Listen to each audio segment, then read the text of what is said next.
What is good, family? You already know. This is your girl, Courtney Michelle, the Renaissance Belle, and I am here with a live show. I know you guys are probably not used to me going live, which I understand, but I thought that this was something worth talking about, talking to you guys too, and getting some feedback. So let's talk about it. So I know you saw the thumbnail about what I'm going to be speaking about. We spoke about this on the last show. It was about the Kevin Samuels petition.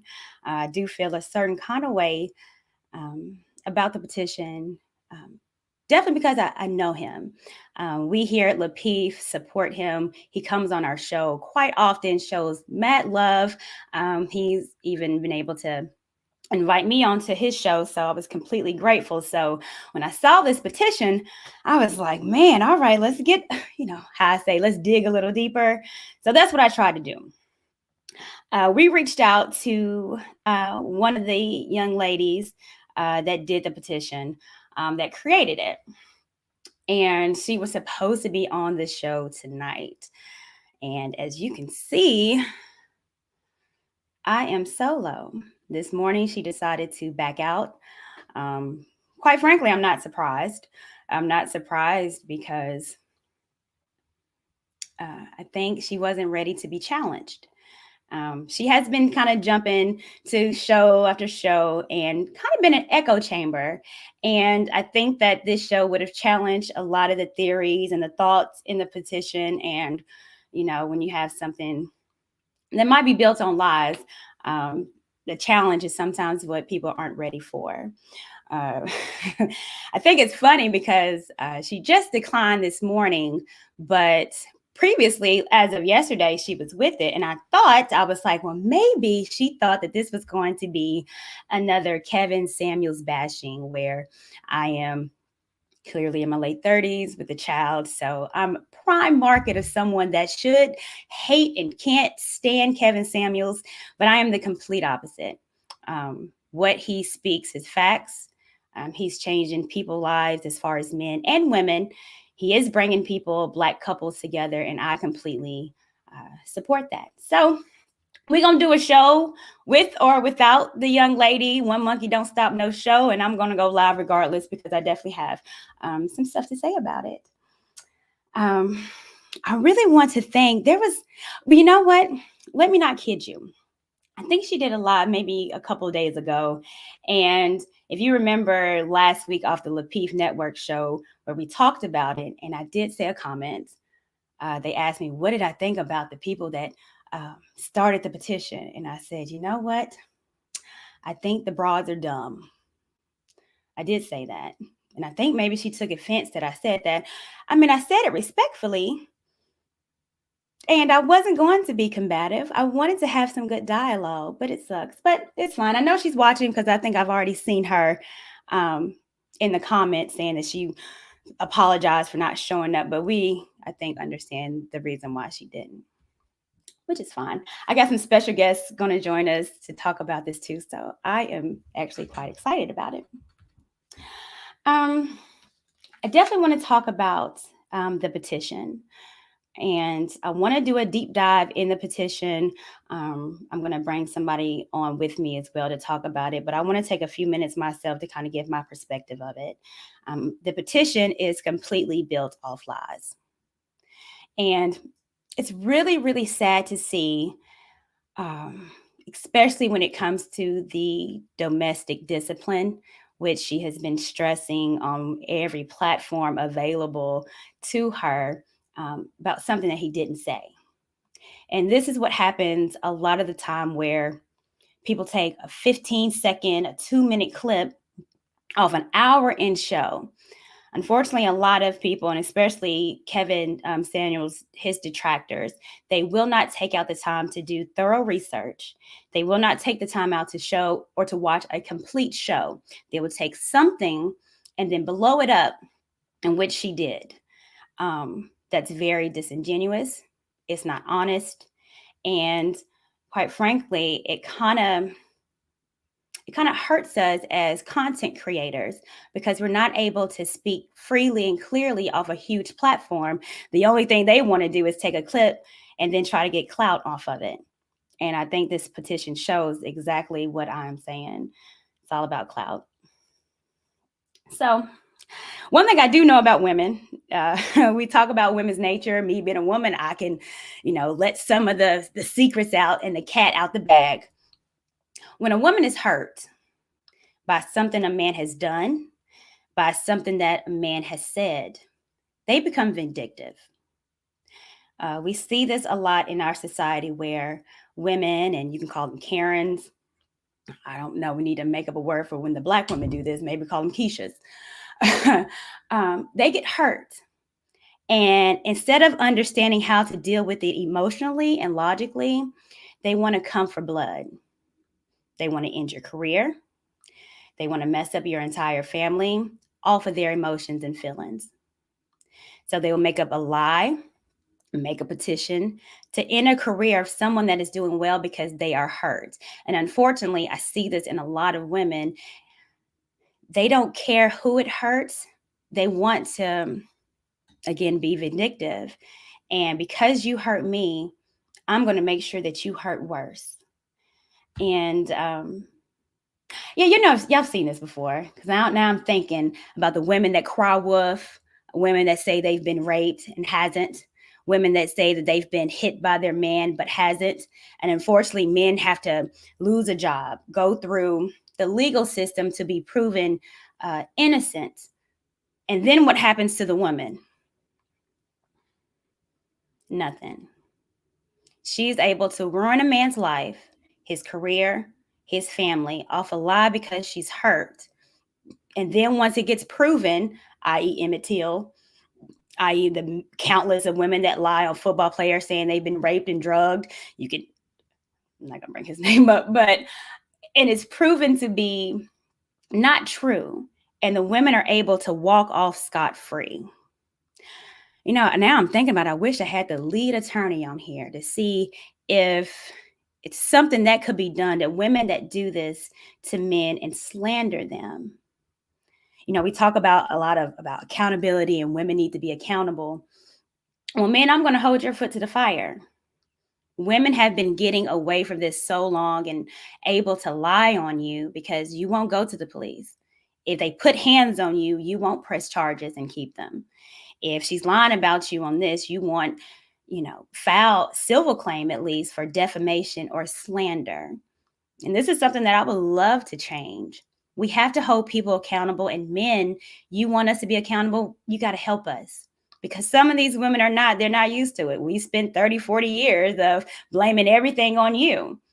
We need to change that culture around. And I don't know, maybe this could be a catalyst of what we can change. So we shall see. I do know that the most dangerous person in the world is someone that moves off emotions. They're not logical. The first thing that they do is act off emotions, and that causes so much wreckage and havoc in our community. That's what women do a lot. Another thing that she's talked about that I've been kind of researching her a little bit, she talks about domestic violence and how Kevin Samuels is promoting domestic violence. Well, we know that's not true. Y'all know I watch this man religiously. He comes on the show. Not once has he ever said anything about domestic violence and how he supports it. But she will give this narrative and a lie saying that he does. And we all know that he has. And there's not been not a one clip, not a one thing that she's able to bring to the forefront that he has said. Just a little 15-second clip, but we're going to get into that clip because it was on our show that she got it from. As a matter of fact, I think this morning she reposted our show that we did about domestic discipline, but she failed to realize the stuff that he said in there. It wasn't condoning. It was a history lesson that he taught us that's been going on since the 1800s and has been documented. But unfortunately, when women aren't quite intelligently inept, they'll do a piece of a show and say that he said it, but it's history.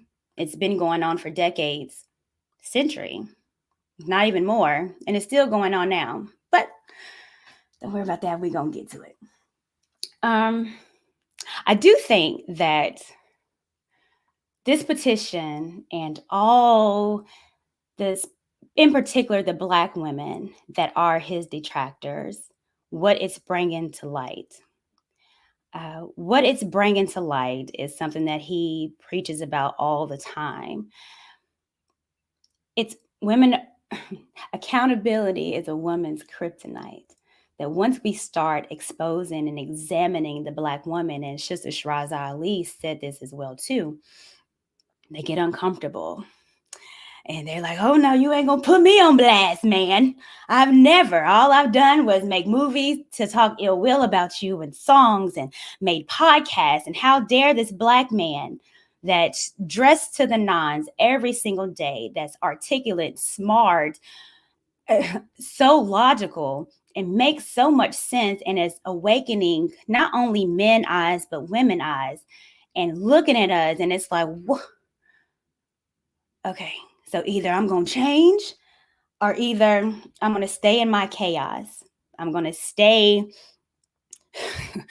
with the bad consequences and the bad decisions that I made in the past. I'm going to continue to do that. And anyone that tries to make me change or make me examine myself to see that I wasn't a 10 and I wasn't perfect, that I made mistakes and I should be embarrassed of some of the stuff that I say. Any man that says that, I'm going to ruin him. And unfortunately, that's what a lot of us are doing. And I cannot stand it.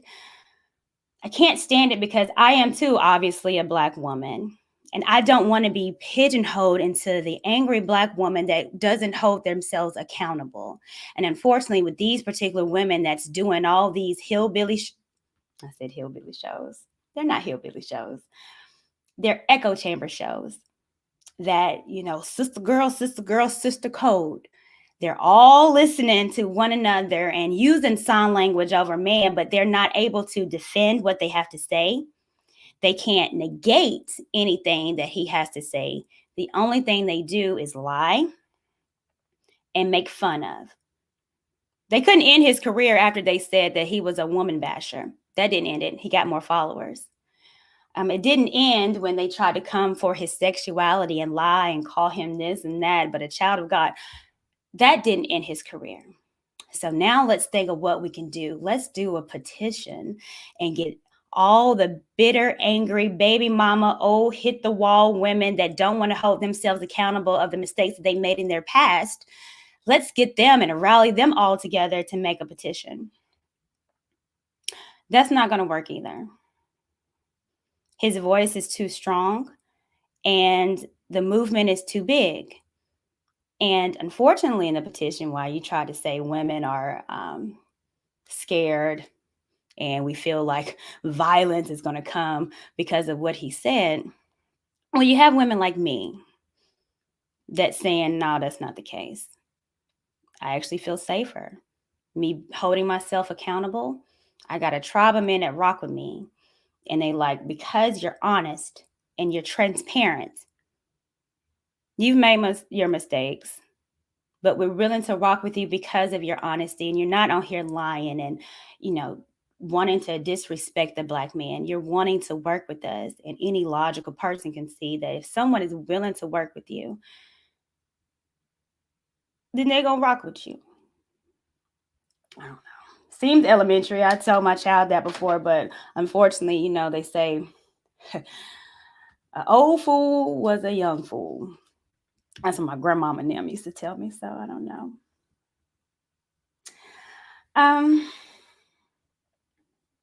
This petition, I think, is not only silly, not only full of lies, but it does show something. And I know I talked about this earlier where, back to the hashtag Me Too movement or back when, believe everything a woman says. No. Women know how to cry on cue. Women can be very vindictive.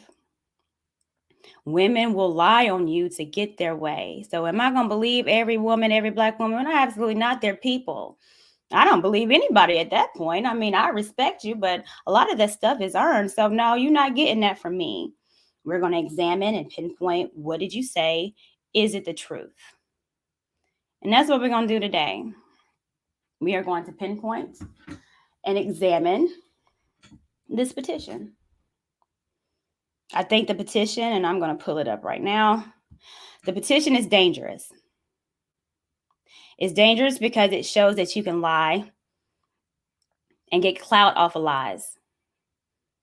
It shows that it puts our freedom of speech in jeopardy. It shows that I cannot speak the way that I want to speak because it's not to your liking. Not that I'm saying anything wrong. Matter of fact, he hasn't caused anyone to consider death. That's what the petition says. She can't claim it though. So it's dangerous. So let's pull up the petition. What's going on? I haven't looked at the comments because y'all know I start chit-chatting and on my rampage. Wonder what women. So I appreciate the love. So I'm gonna talk a little bit more, but I want to bring on someone that is going to kind of go through this petition with me. First, let me make sure I pull it up, and then we're gonna go through it. I think it's ridiculous. And then we're gonna talk about domestic discipline, because I think I don't want to say it's getting a bad rap, but people don't understand it. And when someone is ignorant about a situation and before they make a petition, I would suggest that maybe you should do your Googles. Hell, she looks old enough that she could probably get an old encyclopedia and look it up. There is a book, a history from 1865 to 1895 about women's suffrage. Before, it wasn't called domestic discipline. It was called chastisement, where husband did. If you look at it now, they actually call it Christian discipline. So it has a lot of basis in religion, but she won't tell you that because she doesn't know it. She doesn't know it because she's too hurt about the things that he said that's probably stung her, that she refused to do any kind of research about what he said and what it is. And it also goes in the fact that a lot of people are not well traveled. A lot of people don't understand different cultures. So when you bring something that we might not be used to here in America, it's you telling people to beat a woman, ain't what he said. But we're going to get to that. All right, people. Stupid is yeah. I agree. It's dumb. So that's all right. Hey, Breakdown. She was on you guys' show the other day. I watched it. It was a really good show. I enjoyed the breakdown. It's funny why did she get on your show and didn't want to join mine? All right. So I'm going to add someone here. We got Jessica X. Let's unmute yourself if you can.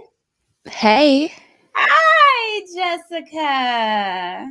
It's good to see you. I am excited to be talking to you. You know, I hear so much about you and I subscribe to your page and I'll be watching. I'm like, man, we have a lot in common. So I am really excited that you decided to join me tonight. And yeah, let's talk about it. First, let me get your opinion because you were on the show. You asked her a couple questions and I'm not going to mention her name. She should have got on the show to defend herself. That's her loss. But what is your take on the petition and why do you think people are petitioning this? Like, tell me. Do you know what? I think you summed it up so perfectly in the beginning. It's, you know, the saying, hell hath no fury like a woman scorned. That is right. What we're seeing right now. She is scorned. And as you said, she's operating off of emotions. She's upset. Kevin, let's be real. What Kevin is saying, it hurts a lot of women's feelings. Their feelings get hurt. They haven't been told this stuff just up front before.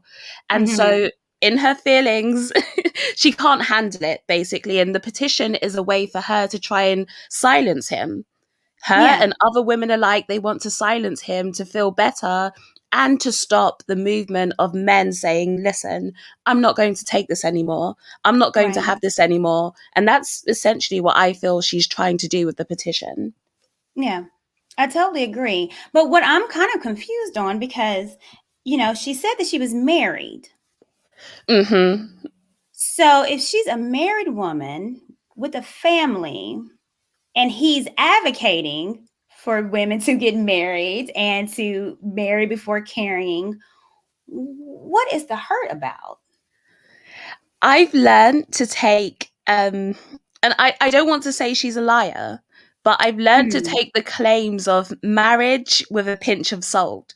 Because if you speak to these ladies, if you let them tell it, they've all had 10 marriage proposals from millionaires and they've turned them all down because those millionaires just weren't quite good enough. So those claims I take with a pinch of salt. But you're right. If she truly is married and Kevin's aim is to bring actually Black families back together and have more Black families, stable families, then why would you not support him? Why would you not get behind the cause? There has to be something there that's triggering her within her past. Right. And I totally agree, because, I say she's married, but I don't. And I was able to look at her page, and, she's been talking about Kevin Samuels for months. I know maybe 7-8 months ago, she did the Average at Best, a reaction of that, where she said that she's a 10 and she looks better than Beyonce. And then from there, I was like, okay, so now I see the delusion of it all. So I said, okay, so now it's kind of making sense. I just hate that, people are giving her a platform and not pushing back or asking relevant questions. And you did. And I championed you so much. I said, good old Jessica. I'm so proud. I said, yes, girl. But I got the petition up and kind of want to talk to you about it, maybe go by it paragraph by paragraph. It's not that long. But, she said some stuff, and I know you pushed back on it. She always said the stats every 21 hours thing, but, so yeah, let me pull it up. And I just want to get your thoughts on it. All right. So I'll go. With the rise in violence against women, specifically African-American women, YouTuber Kevin Samuels has galvanized a community of men of all races and nationalities in the unspoken hatred of women.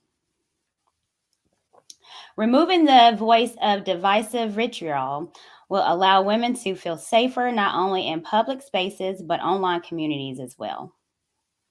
So as a woman, that's an amazing YouTuber that has a huge following.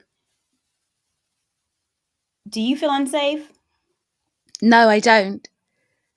In fact, I feel a lot of support. In fact, that's By it's Black the men? opposite. Yes. Mm-hmm. I feel supported, I feel protected, and I don't feel unsafe in any way at all. Yeah.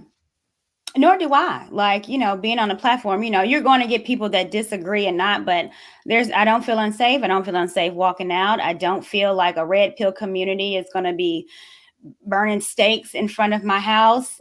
So that, and quite frankly, I don't think they're doing that to her. I think she's getting comments now, but that's what happens when you go against someone that has galvanized. They have a fan base.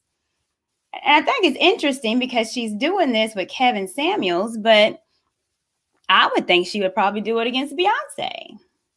The Beehive, when they swarm, them ladies, men are wild.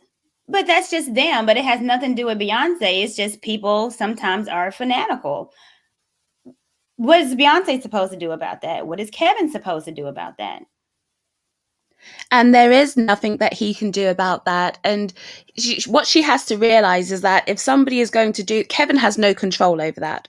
And if somebody is going to do that and say, quote Kevin Samuels, they would have been doing that anyway, just quoting somebody else. They're still going to do it and quote another person. It's not something that he can control. That's down to that individual. And that individual has always been that way. So that's not something that you can put upon him in any way, I don't feel. And I feel like it's disingenuous because what she's doing, and, I said I spoke to her, And she said, well, it's not so much about Kevin Samuels, it's the people that follow him that are the problem.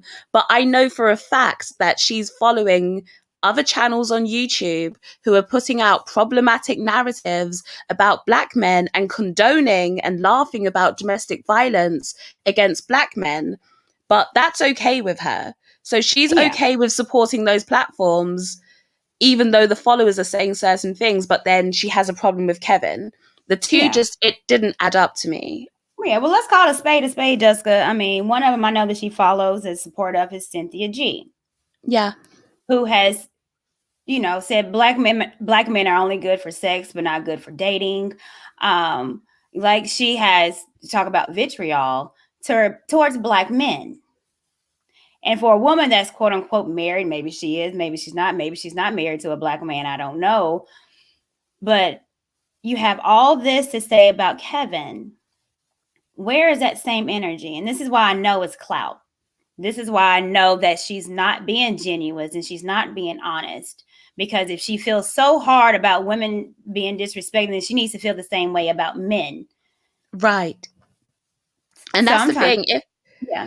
I was going to say, if she really had a problem with domestic violence, then you would be against it on both sides. But she seemed to have no problem. So I'm going to read to you a comment that was left under Dwayne Haskins is a football player, and he was attacked by his girlfriend and she knocked out his teeth. And one of the comments, there were a few, but I'm just going to read one to not take up too much time. And one of the comments says, it's all many of them understand. Sometimes you've got to chip a tooth because speaking with them like adults doesn't work. So this is somebody in the comments talking about you need to chip his tooth, like knock his teeth out. And Goldie didn't have a problem with that. When I brought that up to her, she totally just skipped over it and was like, well, it doesn't take away from what's happening to Black women. And but I'm like, do you not realize the hypocrisy? Because what you're doing takes away from what's happening to Black men. So you want men to care about what's happening to women, but you don't want women to care about what's happening to men.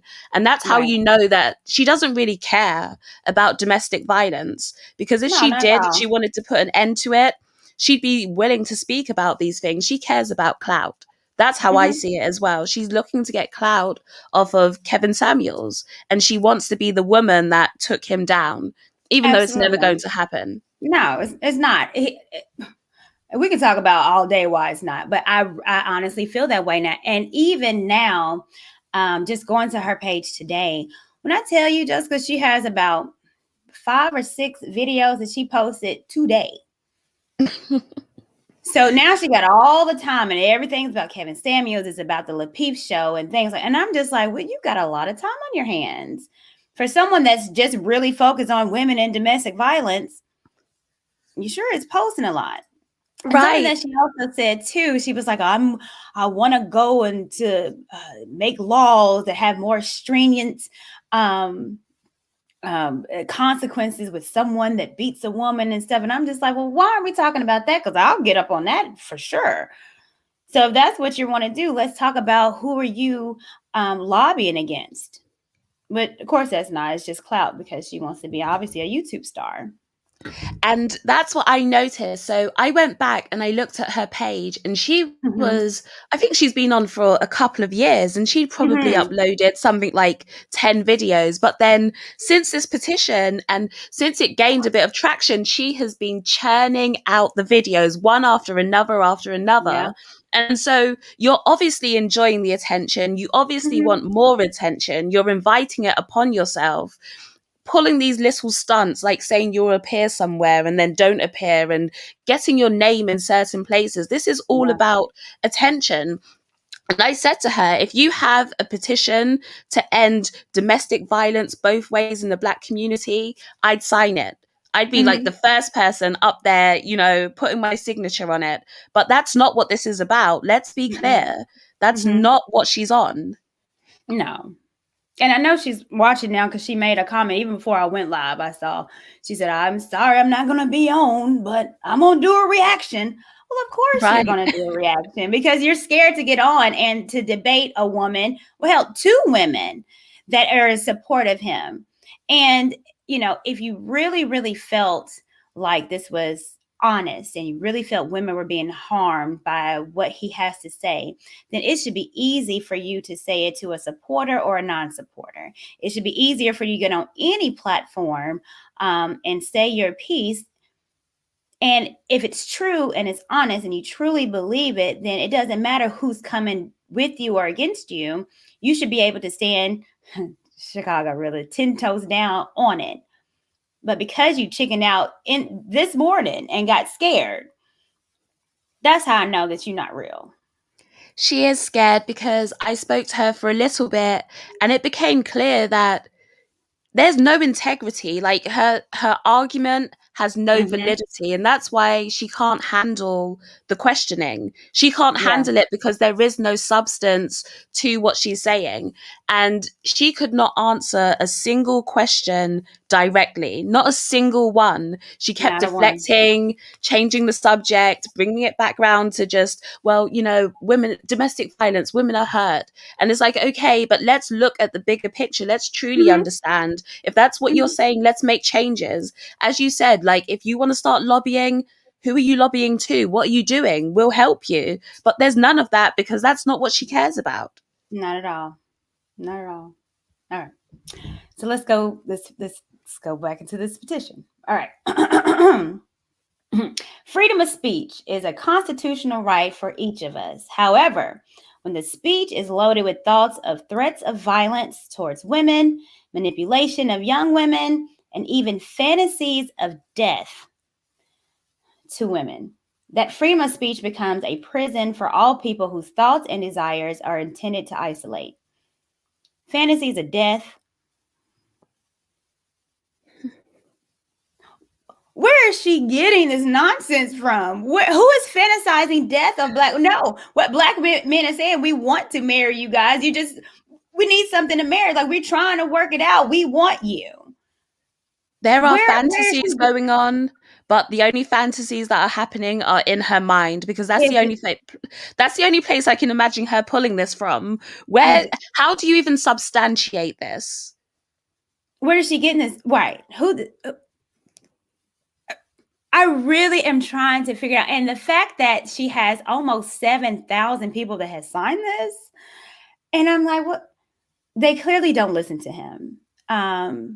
And are just clearly maybe signing something because they heard a 15-second clip, which a lot of people do, even with the average at best video.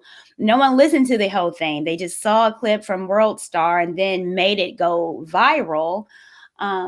Which I would even say, even with talking to Kevin Samuels, I think that she kind of mentioned that he didn't blow up until he started talking about women. He didn't know that he was going to blow up. Who knows when they're about to go viral, really, in a conversation? You never when you know. do something, when you do something live like this and you're talking off, with your heart and telling, being completely honest, he was quite confused. He was like, I had no idea this was going to do that. And I totally believe him, because you never know. It wasn't scripted. It wasn't, let's make up something to go viral with. It just so happens. But that happens in the YouTube world. Where was this?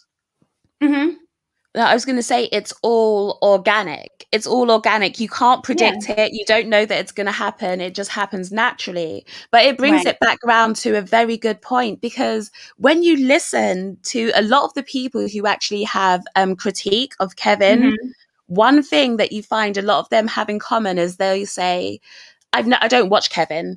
I don't watch Kevin. I just saw I saw a clip, a 10-minute clip somewhere, and that's where they garnered all of their views from. And the average at best show, clip, I should say, is the perfect example of that, because people heard a very small section and they got like, they were furious.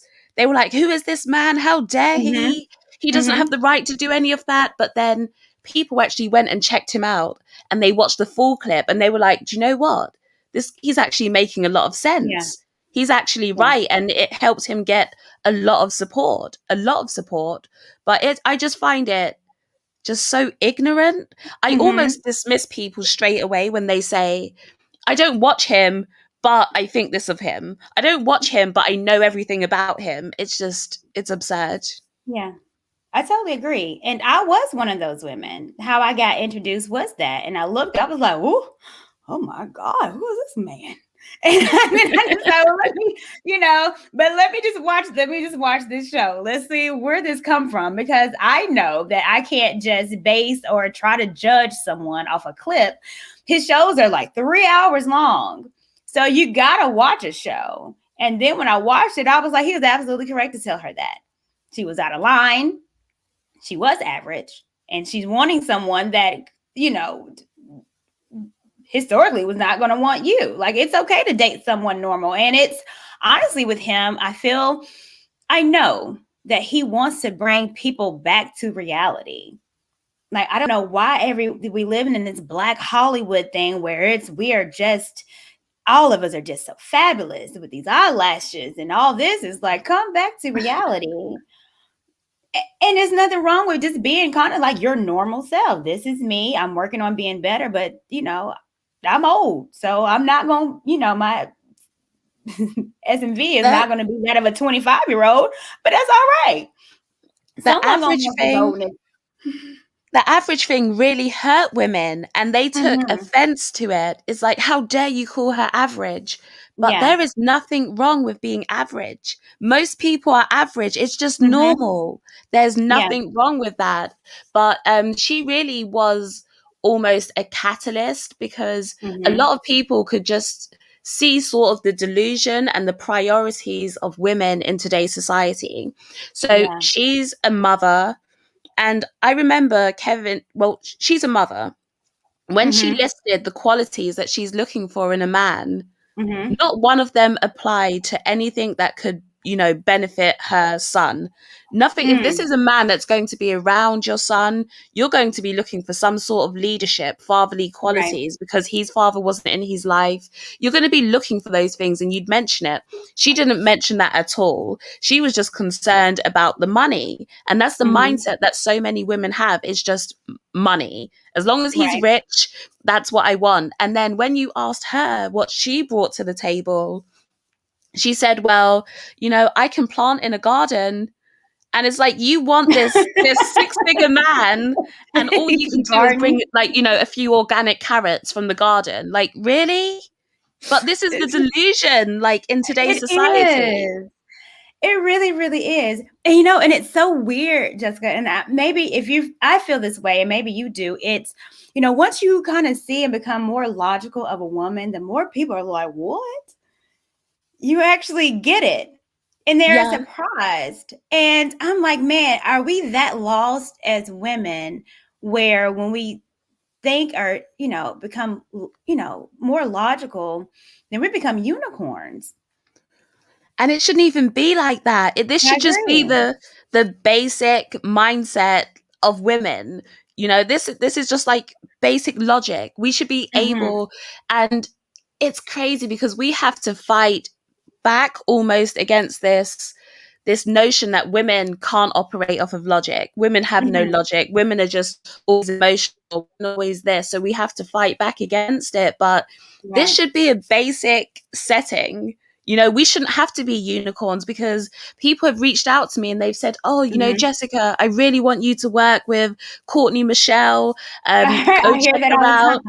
She's amazing. Like, you two would really vibe. And it's like, they're connecting us across this space because we have a certain mindset, but our mindset should be abundant, really. It should.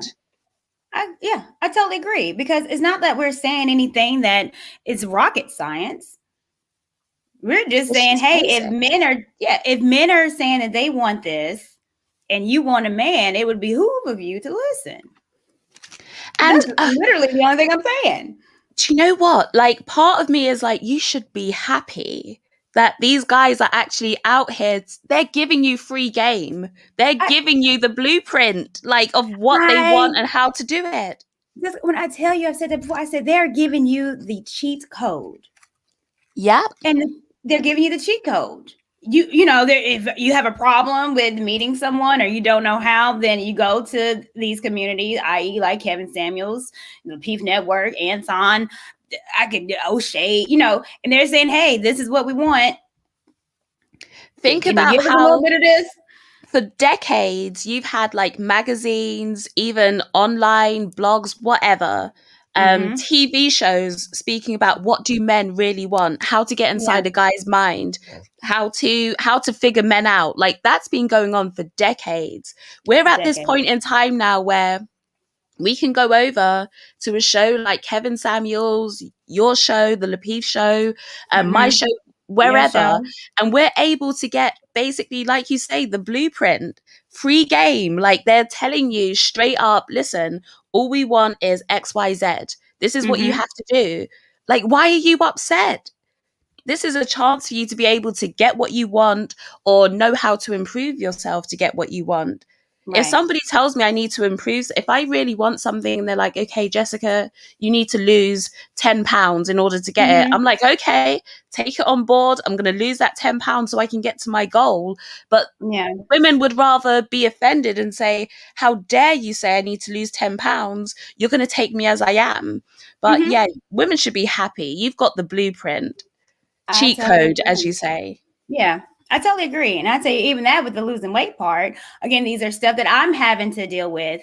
And, you know, I've been trying to go to the gym on good enough, but like Kevin Samuel says, I can't do it on my own. So I hired a trainer. So now I'm working with a personal trainer because, again, me taking accountability, I can't do it on my own. I don't have enough willpower at this moment to put down a little Snicker bar.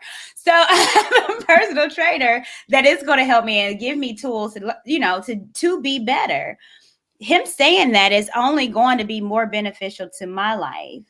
And the fact that we can't see this or recognize it and be okay with not being there, but on the path of getting there.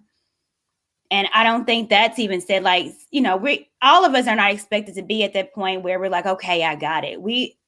In essence, we'll never get it. We're always on the road to, I think, trying to perfect what we have, but being honest and transparent and being okay with where you are, but understanding that you're going to get better and you're working towards, you know, a goal, that in itself is beauty. And that's what I think a lot of, yeah. And I think that's what men are saying. Like, let me see you be better. I can trust it if I know that you're working towards a goal than just sitting in your chaos. So, they can see that you're actually making an effort. And that's like, all men want is to see you make an effort, like see you working towards pleasing them, making them happy. Make that effort, like make it. And you're speaking about, you got a personal trainer. Listen, however, ladies, however you need to get on your, whatever journey you take to get to your point, it doesn't matter. The point is that you're on that journey, you're doing it, and you're working towards achieving your goal. Yeah. I'm hearing you, Jessica. Look, we here, girl. All right. So I want to read this, and then I want to show you a clip of Lapeef. Like I said, she's trying to use it today as if it's him saying that people need to beat women, but we'll dissect that. But I'll finish the petition. Okay. Acts of violence, sexually predatory behavior, and even death has been documented as stemming from the rhetoric Mr. Samuels and his community of followers have spewed in just the last 12 months alone. Do you know anyone that has died? No. Okay. Do you know anyone? That's the real question. How does she verify this stuff? She's not verified anything, even on these shows. And I'm wondering why no one's asking her, who do you know has died because of his rhetoric? It's like she's just pulling it out of thin air. Everything that she's said in the petition so far is like she's just pulled it out of nowhere. Which women have died? How do you know this? Where did you find the information out? Yeah. Show me some stats, show me some sources, and then I'd believe you. Even like show me something to substantiate what you say. I tried to Google it. I didn't see anything that said I'm dying because of Kevin Samuels. Like I haven't seen it. Okay. The thing is, she knows, and you mentioned this in the beginning, and you spoke about how women operate off of emotion so much. And so everything that she's put in the petition is meant to trigger women's emotions, get them all upset, their feelings, and so that they can all band together and just have this like emotional fest and be like, yeah, Right. girl, that's what it's all about. It's just about triggering those emotions. Right. So she's done it on purpose. Yeah, I agree. Oh, so sad. Okay. Women feel unsafe in the presence of men who identify with his ideology and have been berated while going about their daily lives. Yes, even while at work. With criticisms that have been spoken directly from Mr. Samuel's mouth, the very words that are spoken on social media platforms have permeated every facet of daily life for unexpecting women. Remove this leader of hatred against women will bring reprieve for all of us. It's not going to bring reprieve for me. I know that.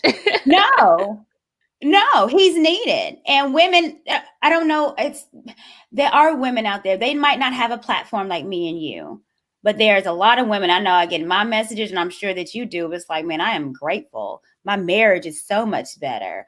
Oh, my dating life is so much better. My personal life in general is so much better. Like, I get these all the time. So it's not just men that are learning from him, it's also women. I know a few women. There was I've forgotten her name. I can't remember it right now, but Mm-hmm. she was talking about how Kevin Samuel's advice got her married. The Mm-hmm. amount of Nobody mentions the amount of couples that he's actually created, not Of only course not. through his Facebook group, he's created couples, but all of just the people that are watching him who have been able to go out and actually find a man now. All of the Mm-hmm. marriages that were in disrepair and near Mm-hmm. divorce that he's managed to fix and save. I know there's one woman who dedicated her whole channel talking about how Kevin Samuels saved her marriage. He literally Mm-hmm. saved her marriage with the advice that he was giving her. And so many women, they'd see the women that are up on Kevin Samuels' platform, Mm-hmm. and you don't even have to be up there, but you'll be like, do you know what? I do that. You can see yourself in the women that are up there on the show. And it's like, oh, okay, this is Yeah. how I actually come across when I act the way that I do. She's doing what Mm-hmm. I do. Is this how I look? And then it begins to resonate. Okay, do you know what? I need to fix myself. I need to Mm-hmm. change my behavior. So it's helping in so many ways. And let's not Yeah. even talk about how he's giving men so much advice on how to get more power, how to improve your image, how to do better in your career. So many things. So he's helping both sides. Right. You preaching to the choir, because I totally agree. We have a lady that comes on our platform a lot, TJ, who I adore. I think she even maybe went to school with him in college, because she's from Oklahoma. And she was married before she was military, and she'll tell you her story where she kind of had a kind of very hard presence with men, and she called herself an alpha woman, but she wasn't in her feminine nature. And they got divorced. She was divorced for like 15 to 17 years. I'm not quite sure. But once Kevin Samuels, learning how to be more feminine. And at I think 50, she got remarried and is the happiest that she is being feminine. And her husband is taking care of her. And even at that particular age, she was able to learn. And so it's not necessarily age. You have to understand, where you are. Get a man that's on your particular level. You 50, you don't think you're going to get this high value man. Nah. But it's just a regular man that's going to love you, but you have to be in your feminine self. And that's what she learned, and she got remarried. Even Kevin Samuels will tell you his mother got remarried at 50 because she changed her attitude. She changed how she was responding to men and decided to let the men lead. And she even got remarried. And he tells that story. And I'm like, if he's not giving you hope, then I don't know what else to tell you. And I think it's all about how you take the message in, because you'll Mm-hmm. have so many women that will say, well, Kevin says that you're useless once you leave the danger zone. Kevin says that you have no value if you're overweight. Kevin says this, Kevin says that. And it's like, no, if Mm-hmm. you actually listen to what he's saying, he's actually giving you the solution of how to Yeah. get what you want. Despite being, older in the Mm-hmm. market, despite maybe being overweight, despite all of these different things. So it's not that at 50, you're useless. You have no value. No one wants you. Right. It's that there's a place for you in today's market. Go and find your place and, find your slot and fit yourself in it. Basically, that's what he's telling people. That's it. Did I tell you he was preaching to the choir? All right. So, Jessica, I want to play a clip of when he was on the Lapeef show. I'm sure you've probably seen it, but I want to play it for people that, this is where she's kind of getting that he is promoting violence and domestic violence towards women. Mm-hmm. And, I want to get your take on what you perceive this to be. And we're going to go off his words because that's all we got. Anybody familiar with the concept of domestic discipline? No, explain it for us. Domestic discipline, in a nutshell, is me and Courtney are married, and Courtney and I are vibing, but Courtney knows that she can get on one sometimes, and we sit down and say, when you get on one, and after we go through the process, and I use the safe word, banana split, and you still stay on one after I say banana split. You heard me say banana split. I acknowledge you heard me say banana split, and you stay on one. Well, then it's time for the domestic discipline. And it is exactly what it sounds like. Lay across the knee and on our ass. Actual spanking. I am not kidding.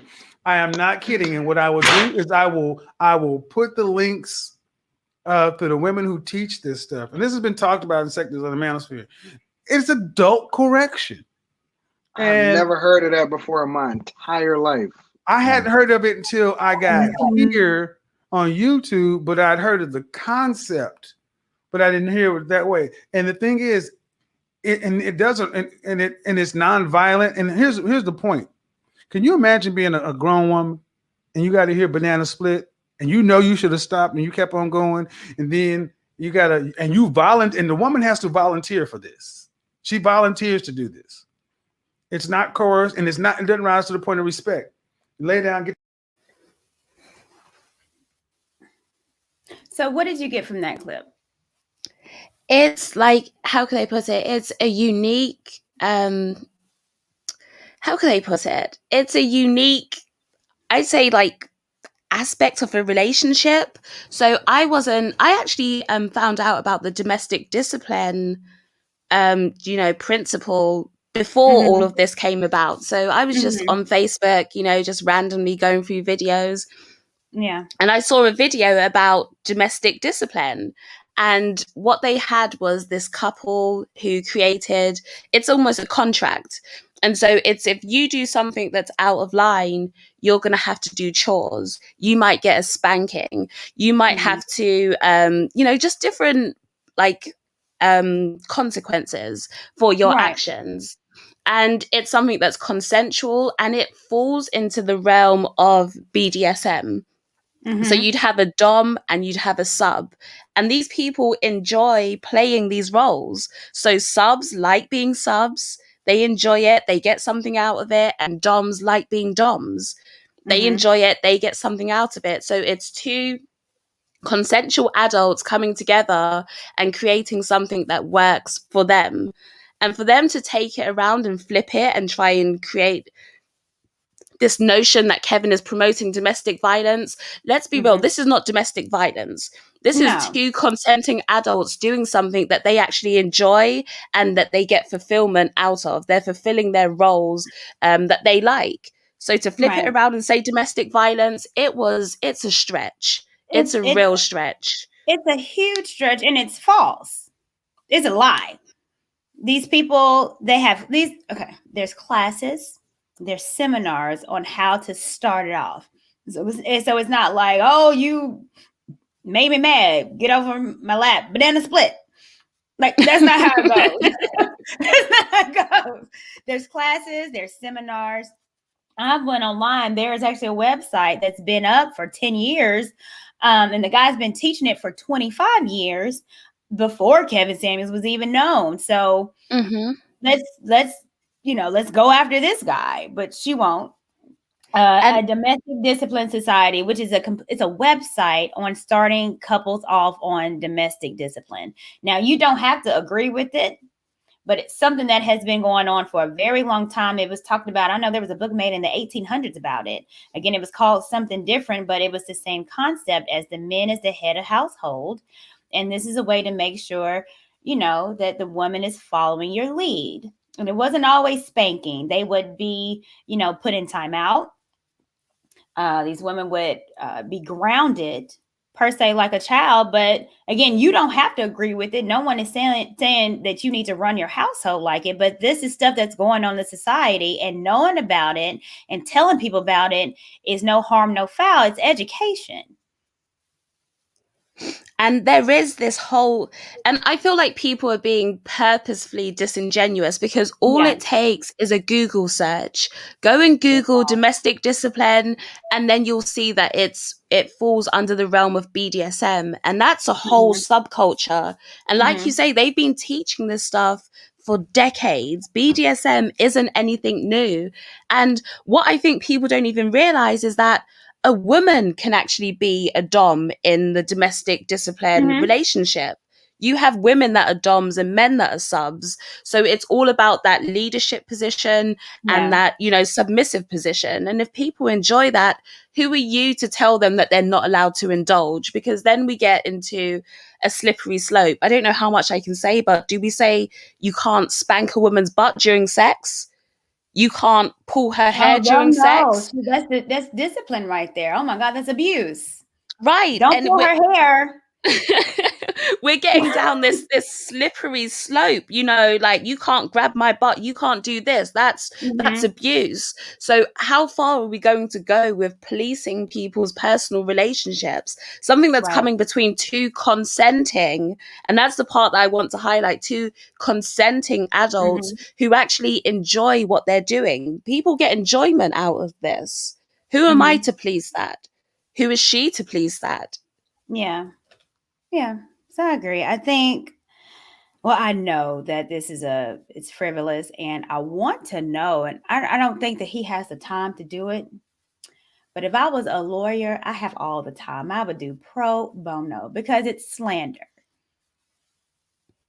And you don't know what this petition could do to his career. We don't know what other avenues that he might be looking at. And because of this, might be a hindrance, might stop him. And it's complete slander. And like I said at the beginning, it has to be where, we not only hold each other accountable as Black women, but some of the men has to step up and be like, you know what? No, we're going to put them charges on you because you can't keep doing it. We can't have women going around all willy-nilly thinking that they can do things to Black men to harm their career, their families. And once it's figured out that it's not true, they just go on about their little life. It's consequences. And I think that she needs to have some repercussions of what she's doing. You're right. There are absolutely no consequences to women doing this.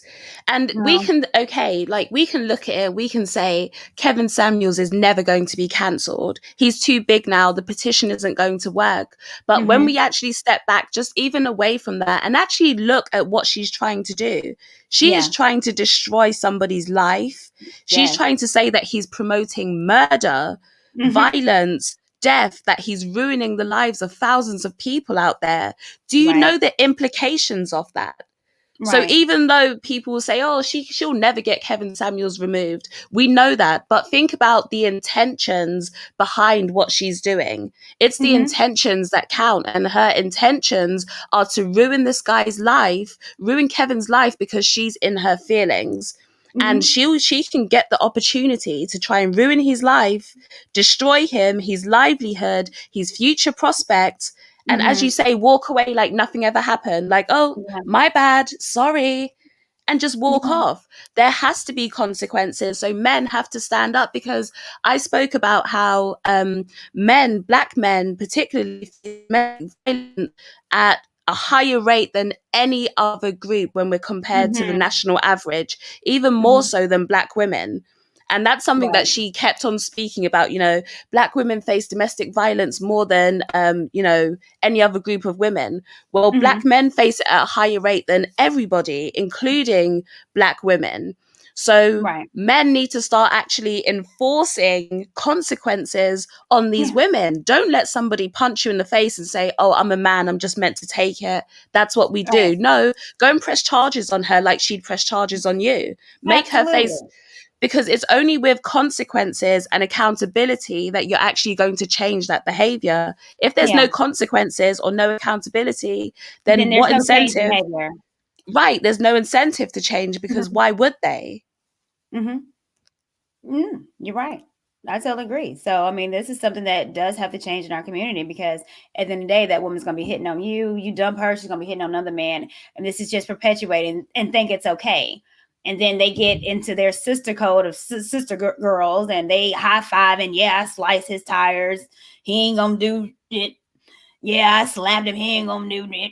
And it's like, no, he needs to, because that behavior is disgusting. And then don't get mad if you hit a man and the man hits you back, and then you're, while you on, Jessica, because, I saw your live that you had talking about the petition, and you had Bossy on there. Yes. Bossy was something else. He was something else. Every time she spoke, it was like, what? What is going on with the prostitution, 2 baby daddies, but she's going against Kevin Samuels. Yeah. However, her life is something that we're supposed to be looking at, and she should have a platform saying that she's the OnlyFans and prostitutes, got kids, 2 different baby daddies, but don't have custody, but proud to get child support from them. These are the women that are getting platforms and should be heard, but going against Kevin Samuels. But you won't see the lady that's petitioning will not petition against her and say that she is the problem with the Black community. And it's like women stick together. And that's how you know that when this petition was made, she didn't really want to see any change. She didn't, because then you would call out behavior like that. So that's a woman that had 2 kids by 2 different men who she said were drug dealers. She met one of them in the strip club. She met the other one when she was doing webcam. She said that they were, like I said, drug dealers, that they were unstable. They were all these different horrible things. But then she turned around and gave custody to them so that she could bust it open on Pornhub and OnlyFans. So it's like, which one is it? It's like, either one, you're lying about your children's fathers and they're not these horrible men that are just drug dealers and they don't care, because you want to paint a bad image of them to make yourself appear better, or you're a horrible mother because you just went and gave your 2 kids to 2 men who are drug dealing, unstable, violent, and all of these other different things. So when you start... Right, exactly. And so when you start to speak to these women, you get to hear their whole stories just unravel in front of you. And then you realize why they're really going at Kevin, because people have been saying this stuff, like not mainstream, but just, barbershop talk, they call it. People have been talking about this stuff, but when you have a platform that's so big and you're calling out women's BS, she has a problem with that, because she doesn't want anybody to call her out on her BS. She still wants men to be basically under her thumb. She wants to be able to make all of those mistakes and still go out there and get the man that she wants. But when you have Kevin and he's putting a message out there that's waking people up, that's going to make her uncomfortable. She's like, damn, he's going to mess up my bag. He's going to mess up my money. He's going to mess up my prospects. And she's all about money, because she had these 2 kids by these men who she said they were ballers, right? They had all of this money. So she essentially thought that she was looking at her children like checks. She thought she was going to have kids by these men and she was going to get a certain lifestyle. But the men sort of were like, damn, I messed up. I don't want to be with you. She tried to put them on child support, but because they were drug dealers, basically all of their money is under the table. So she put them on child support, but she's getting peanuts, basically in her mind, from the child support system. So she had the children in order to collect a check. She's not getting the check that she thought she was going to get. So she's like, listen, I don't need you kids. I thought you were meant to be getting me the bag, but right now you're holding me back from the bag. So she went and gave the kids to the father because she's not getting the money that she wanted. And she's going to seek the money by busting it open on Pornhub and OnlyFans. Busting it wide open. And wide open. Well, and she solicited on your page. She said, if you want to get my teeth fixed. Like, legit, that's what she said. She legit said, listen, if you think my teeth are bad, I will suck your D and you can pay for my teeth to get fixed. And I'm like, really? That's it. But just to go to the dentist. It's really sad. And it's really sad that where some of us are, but these are the type of women that are going against Kevin Samuels. So, and I'm going to speak to my Black men for a second, because I want them to know that there's different types of Black women. And I know that we have had it a long time where you guys have been disrespected by a lot of us. I know it's been a long time, and what you're seeing is not a Jessica X or a Courtney or a Lauren. What you're seeing is the ones that's busting it wide open. There is groups of us that are wanting to be better and understanding and are doing better. And I don't want them to get sidetracked off the thoughts and not understanding what real feminine, classy women are. And, sometimes I feel like I got to do a disclaimer, because they be setting us back just by that. And I'd be like, man, it's embarrassing. As a Black woman, I see another Black woman do that and say that. It's so embarrassing. And I just want to snatch up like somebody mama and shake her. But because we have to fight against the narrative that they create. So we have to prove that we're not thoughts. We have to prove that we're not gold diggers. We have to prove that we're not just looking to get the one over on a guy. We have to prove we're not them. Right. That's like, we're fighting against that image. We're fighting against that stereotype. And so it's hard work for us. And that's why I say, ladies, if you see women like that, be clear to disassociate yourself and call them out on their BS. Because if you're popping her up and you're saying, you go girl, don't listen to what he's saying, he's this, he's that, you're actually doing yourself a disservice, because now you're going to have to fight against the image that she's created. So she's not helping you out. Do yourself a favor. You see that behavior, call it out. Us good women, us decent women, we need to stick together and make a stand, because those women are loud. They're very vocal with what they're doing. They're not like, hey, go and do this. No, they're out there. They're loud. They're shouting. They're shouting it from the rooftops. So we need to be vocal about what we're doing. We need to be vocal and calling them out and showing that, listen, there are good women. And if you want, a certain outcome in life, this is what you need to do. If you want a guy to take care of you, don't do it by getting with a drug dealer from the strip club and having a baby by him and thinking he's going to support you. No, there's a route that you can go down if you want to be, if you want to be taken care of and you want to be provided for by a man, there's a route that you can go. And it's a secure route. It's a stable route where you're going to have a nice, functioning, stable family. Their route isn't the route to go. And it's like the hatred. That woman had such a hatred for men. She said in that interview, thank goodness I didn't have any boy kids.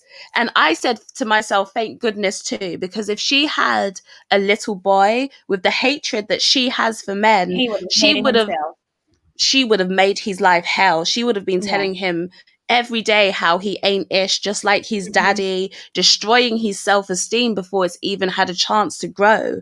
So I thank God for that. But it just goes to prove the psyche that she has, the hatred that she has for men when she was the one that made those choices. Like, Courtney, in what world do women think that it would be a good idea to meet a guy at the strip club? You're a stripper, up on the pole, he's chucking dollar bills at you, and you think, do you know what? This is the guy that I'm going to have a family with, settle down with, and have his baby. Like, who actually thinks that that's productive? And that's how we know we have so much work to do. So much work to do.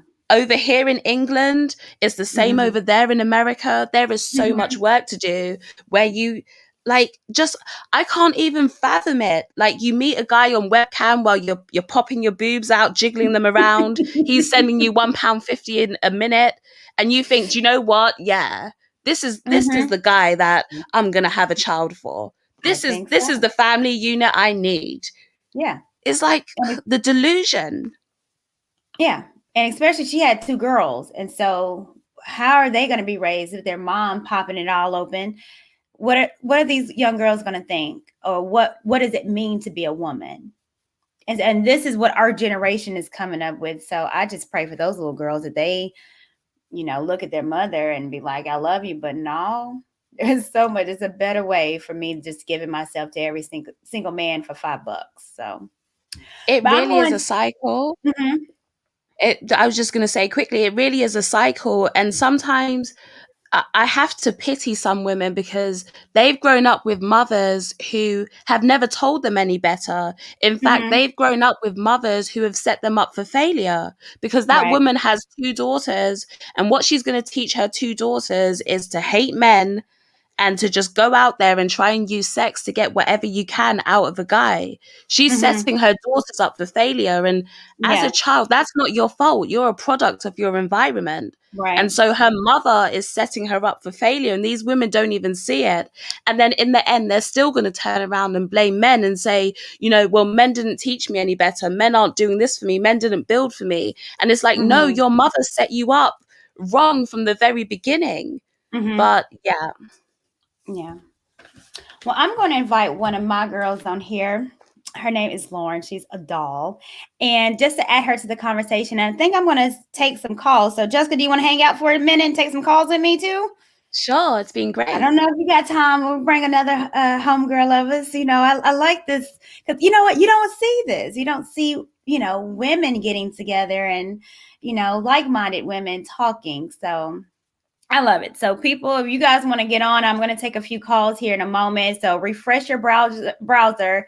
You should see the link, and I'll take a few calls. But right now I'm going to be joined by my doll. Hi, Lauren. Hey. How are you doing? I'm good. Y'all have been spitting facts, truth. And, I was one of the people who was introduced to Kevin Samuels by a clip, right? And I was like, who is he to say that she's average, right? And so I did my homework. I, watched the whole video, and I even watched, him live on other occasions. And I was like, actually, he's spitting facts. And I had to have, real conversations with my friends, because at one point we were all rallying against Kevin. Like, this is before the petition was even thought about. And we were like, who is this guy? Right. And, to that end, you all were like, well, when we feel attacked, we just go into like attack mode and try to just poke at whoever. Right. And so we were, attacking his character, like, digging to see where he came from. And, I took a step back and I was like, actually, he's right. And then my friends and I started to have conversations. There are some of my girlfriends who still stand on like men shouldn't tell women how to be. And, they still have that mindset. And, Anton says, they can't come. You got to leave them where they at. But to Jessica's point, we have some form of responsibility, right? Like, I'm not going to leave them in the dust, because if no one's having that conversation or questioning them or saying or challenging their thoughts, they're going to continue to walk around with that mindset and that, perception of Kevin Samuels is just hates women. And that's not what I want to kind of leave out in this world. And so yeah, I'm a supporter of Kevin Samuels. And, the things that he says, they do sting, especially if it's true, right? Like, women that get hung up on the whole weight thing, right? People take his word as Bible, right? Yeah. They will look at a woman and be like, oh, can't see her collarbone, she this, she that. and it will start attacking a woman. And I think that's where, you know, they're getting like, you know, women's self-esteem, you know, is, you know, diminishing and all of that. And my thing is, do something about it or challenge it, like prove why it's not accurate. And unfortunately, we don't like to do homework. We don't like to look up facts. So we don't have a leg to stand on.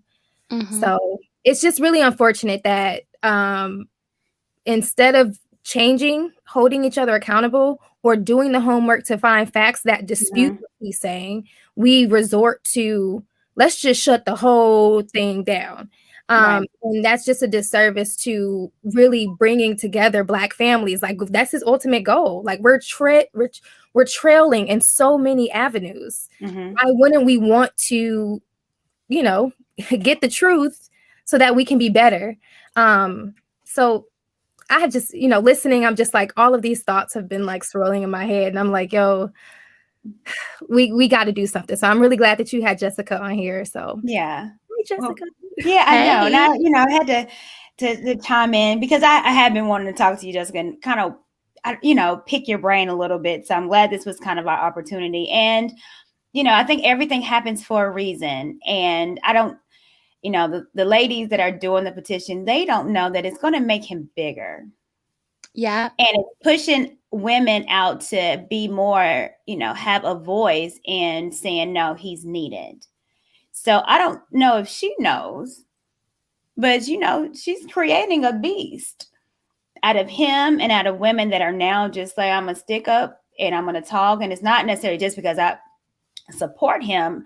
I support truth. I support unity. I support Black love. I support Black women being better. Because Go ahead, Jessica. Just quickly, sorry. So if you think about how the whole average at best thing started, it started with somebody like clipping that whole segment down into a short, tiny clip to make it seem as bad as possible. So somebody was trying to paint a certain narrative, and it worked in his favor.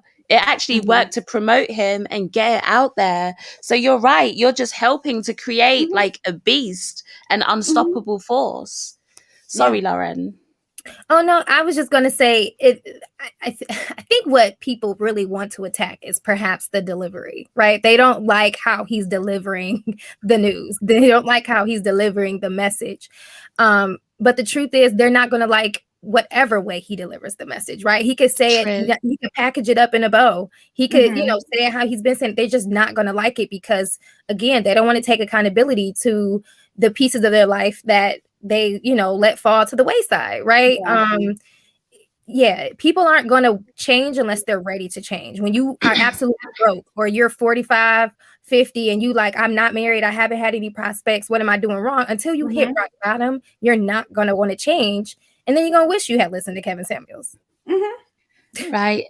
And here's the thing, when you go out of your way to try and be nicer and say it, like, you know, just basically coddle someone's feelings. So just say I'm talking to a woman, right? She's 250 pounds. And I'm like, you know, you could do with just, you know, like you're a little bit big. And I feel like if you give yourself, you know, a bit of time over the next year or so, you know, maybe at some point go to the gym and maybe cut down and have one less burger a week, or just if you're trying to be too nice, women don't always get the message. So he's like, you'll take from that. You'll be like, oh, okay, so I've got a year before I need to go and get myself into shape. Okay. You know, I don't need to do this right now. Sometimes you have to be direct and be like, listen, you're 250 pounds. Get yourself in the gym now. Time is running out. You need to secure your man. Get yourself in the gym. Sometimes you need it direct. You do. And that's what I've realized with a lot of women. You can try and be nicer about the message, but then they don't always get the message. They don't. No, they don't. So, but this is like good content. Like I said, I'm glad to have you guys on, and, you know, for us to talk about this and to let people know that, you know, she don't speak for all women. She don't speak for me, nor Jessica, nor my girl Lauren. And it's for a whole lot of people that she doesn't speak for. And so I'm going to take a couple calls if we got anybody that want to speak. I think I got someone here, Mr. Rucker. You ready to cam up? Hey, what's going on, Mr. Rucker? How y'all doing? We're doing great. So tell me, what are you thinking about what we're saying, the petition? Yeah, what you got to say? The petition, I think, is great. It's good marketing for Kevin Samuels. Let's find out what this is about. And if you never heard of him, it's like, oh, the curiosity is right there. So it's free marketing, and he should take advantage of this. I mean, the petition is really just a letter about how you feel. And when they're going to look at that letter, YouTube's going to look at that petition and going to laugh and be like, no, he didn't violate and do anything.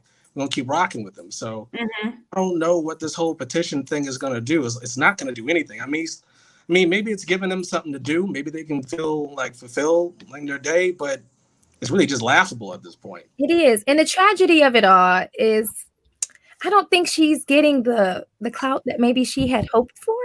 I don't think so. Like, that's the tragedy of it all. You know, really, as much as I want to see us win and, you know, grow our audience, it's not a by any means necessary, you know, thing. You know, I think that's the tragedy of it all is I think she's still pushing like 5, I don't even know how many we're not even into the thousands subscribers or whatever. So we're going to have to, I would love to like strategize and be like, hey, like, let's try to figure out a different direction on how to get more people to your page. Like, this is not it. Yeah, because she hasn't hit 600 yet. And the petition's been out for 3 months. I think it's now just kind of getting, you know, publicity.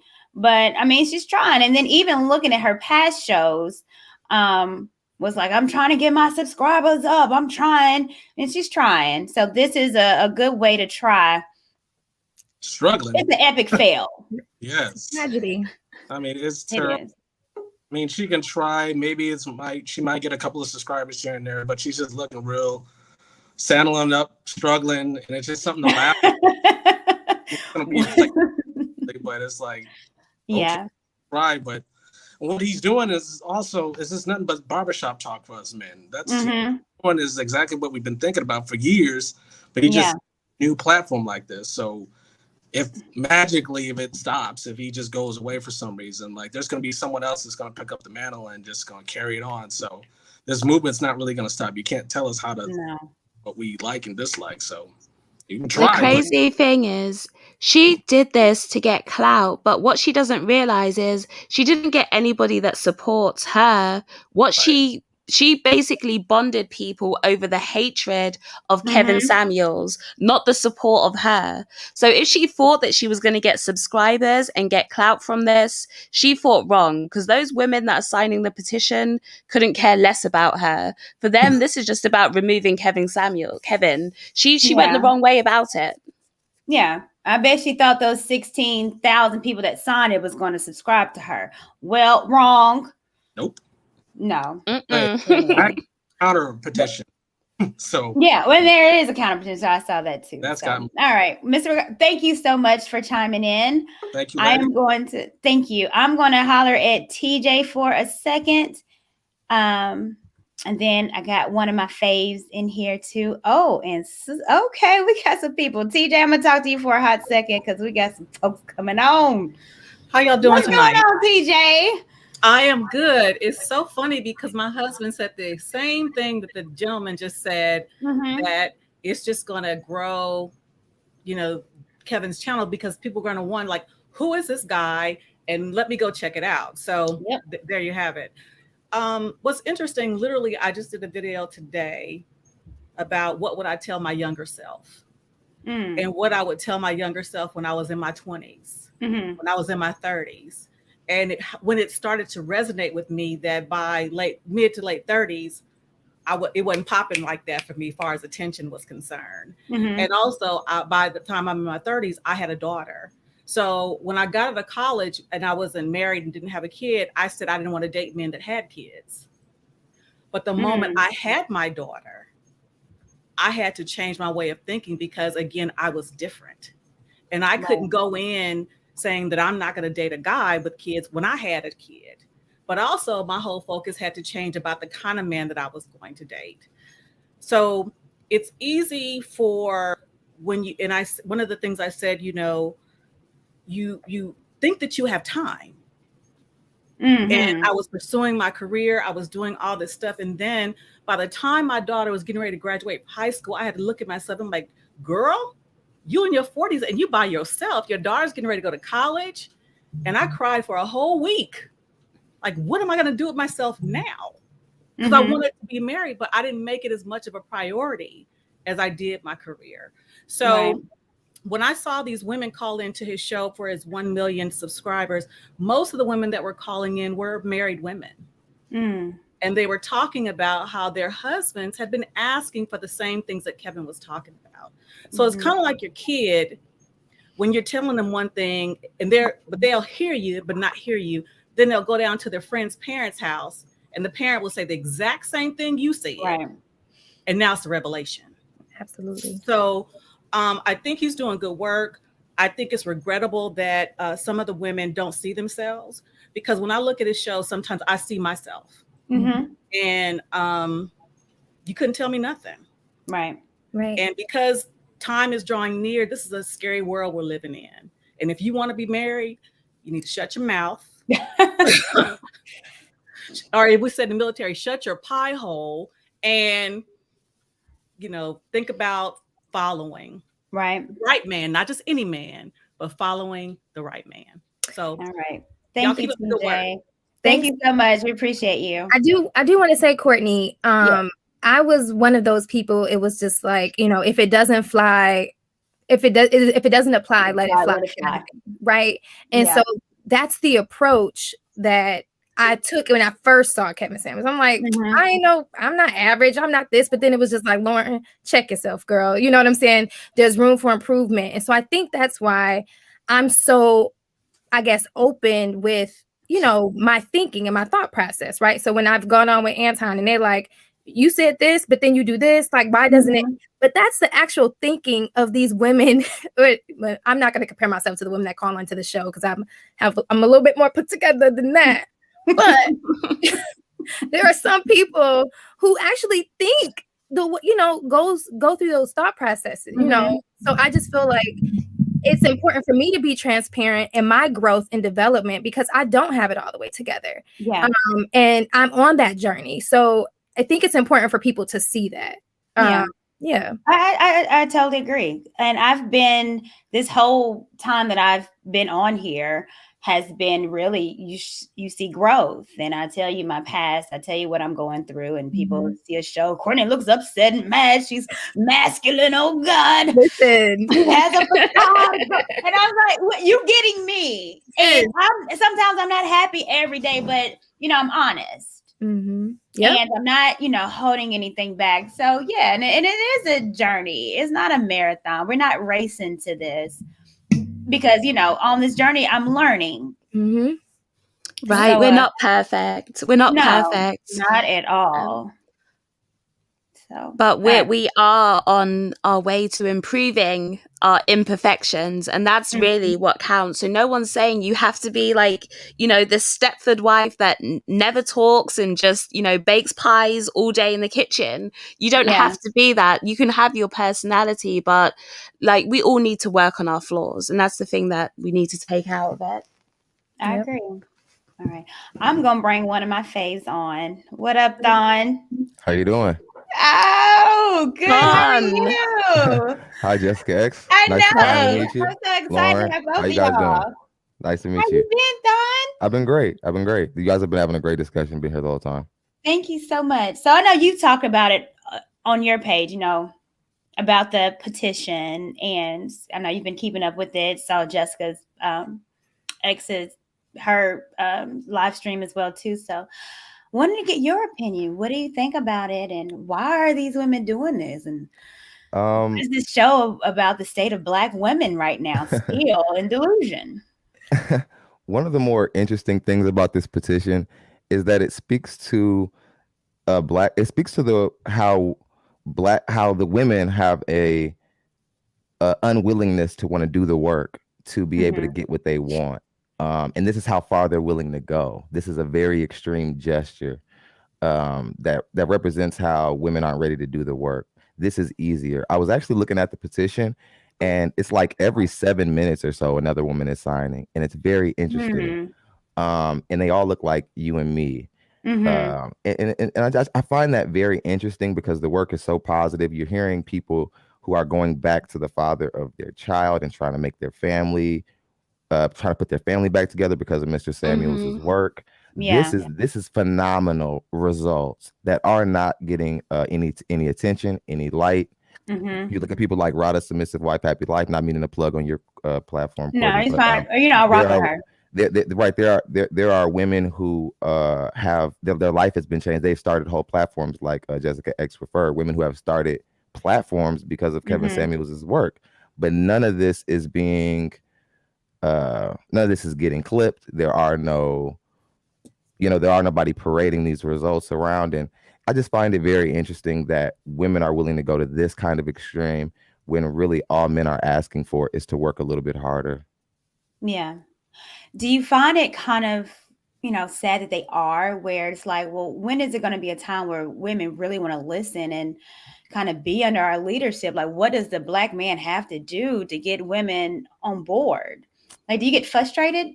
Oh, yeah. I mean, because especially being a man who only wants to be with a Black woman, it's very frustrating when you have a group of Black men and, you see how women are willing to look past average men on Kevin Samuels' show with such ease. And this is and men are not feeling appreciated, not feeling wanted. And like Jessica said, it's free game. This is barbershop talk. What really drew people to Kevin Samuels' work is that, like TJ said, the caller before, it makes you look at yourself. And if we're all honest, we're all looking for ourselves in these calls in some way or another. When I listen to the men, I look for myself. And when I listen to Kevin Samuels speak to the men, that was when I got familiar with his work. It's introspective. So it's disappointing more than anything. Disappointing is the word I think I reach for. It's very disappointing. Yeah, I think it's disappointing, especially when I do see men that, like yourself, saying, I want to marry you. Yeah. So please be nice to me, please. Yeah, smiling. It's the smile, little thing. Yes. Yeah. And then we just refuse. And that's the crazy thing. I see that so much. I see so many guys who are saying, I want a Black woman. Like, I want to be with a Black woman. I don't want to be with a white woman, a Latina woman. I don't want them. I want you. Like, I want you to fix yourself and make yourself better so that I can be with you. And then it's like the same women will complain about men dating out, but a lot of men feel like they have no choice because they were trying to get Black women to get their act together for so long that it's like, if I'm waiting for you to get your act together, I'm going to be single forever as well. So I have no choice but to go elsewhere. But like, I hear that so much. Like, I'm not interested in any other woman. I want to be with a Black woman. I want to have Black children. I want a Black family. Like, I hear that so much. Yep. I do too.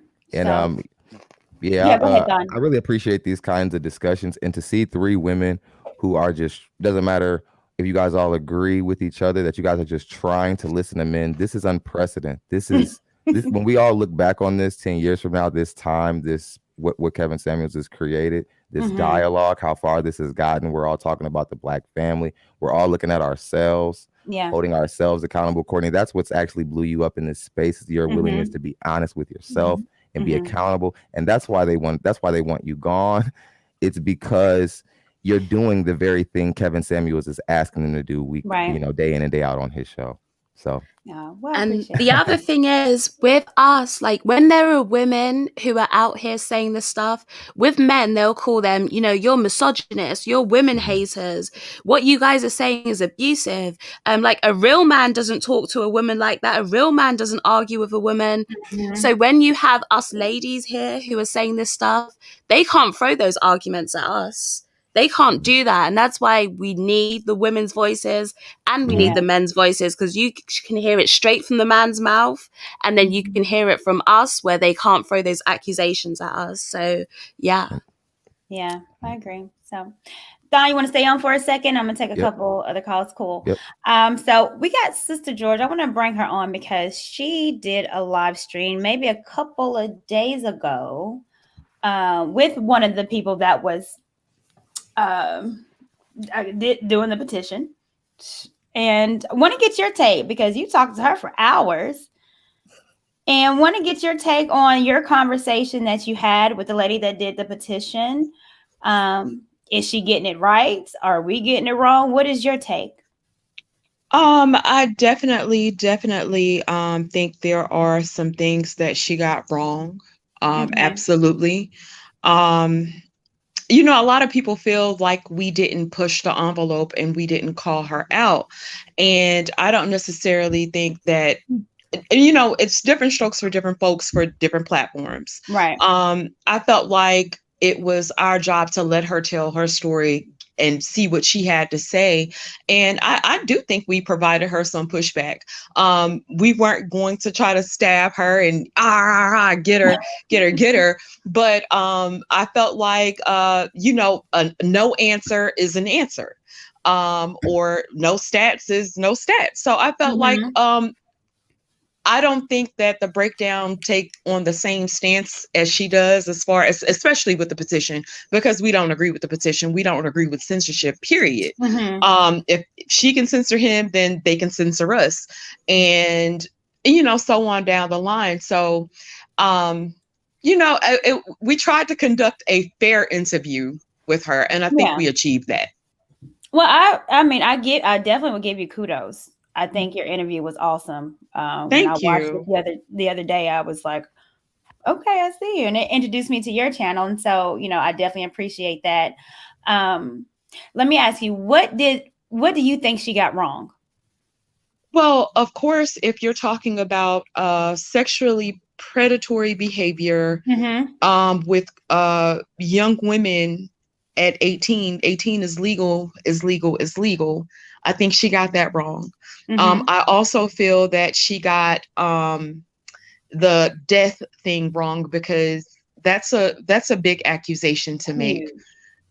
That was probably one of the things that probably alarmed me the most. I think she got that wrong. And it was like, well, you have to provide stats when you say stuff like that. You can't just kind of throw that out there and not provide anything to substantiate those claims. That's a huge claim.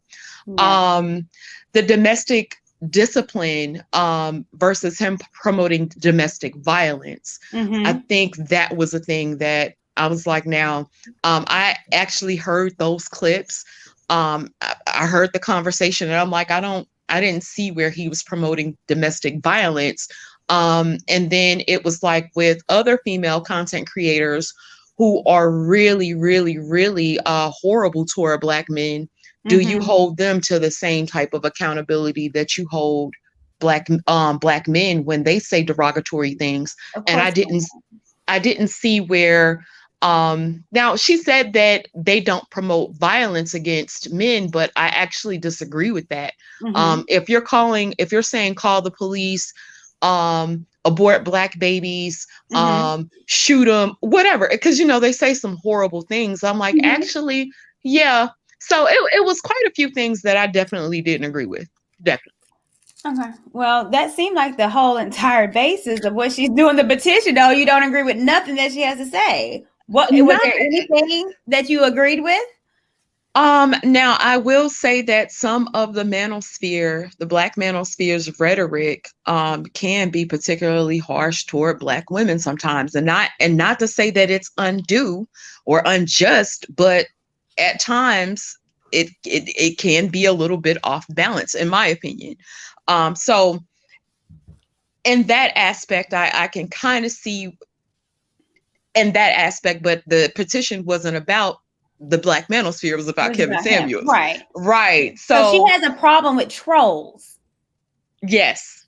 That's it. Yes. She has a problem with trolls, which who doesn't, being on a platform?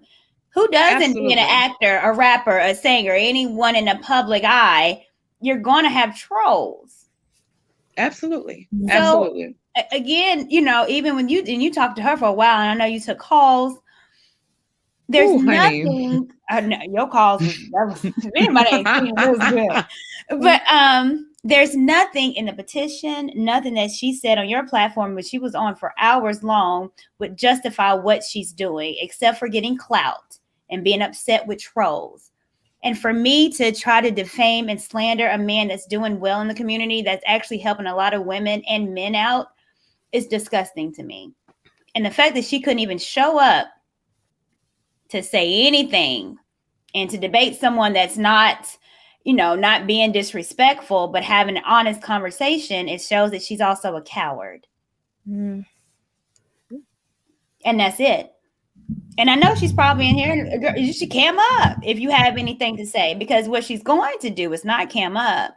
But what she's going to do is record this tomorrow and have a live reaction, because that's all she's able to do. She doesn't have the guts to stand in front of someone that doesn't agree with her. And it comes back.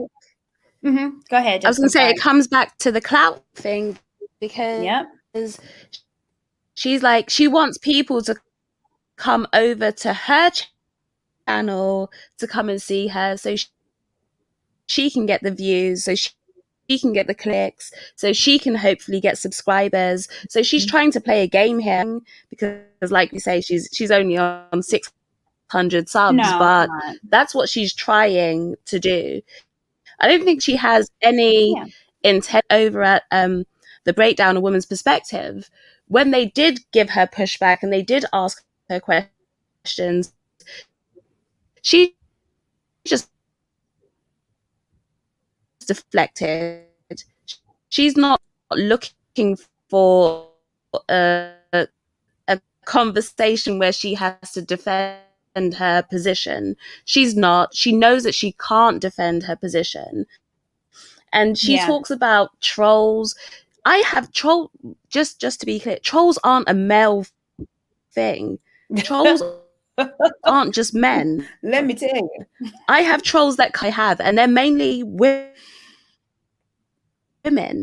These are women trolls. They're not men. And so trolls are going to be trolls. I mean, no, a troll is a troll is a troll. Nothing. Just ignore them and carry on. And that's what I do. Yeah.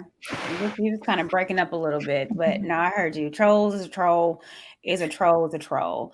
And, I do see her that she's in the comment section, which I'm not even bringing your name up, lady, because you had time, you can speak. But the thing is that you're not able to do it off the fly because you're not being honest.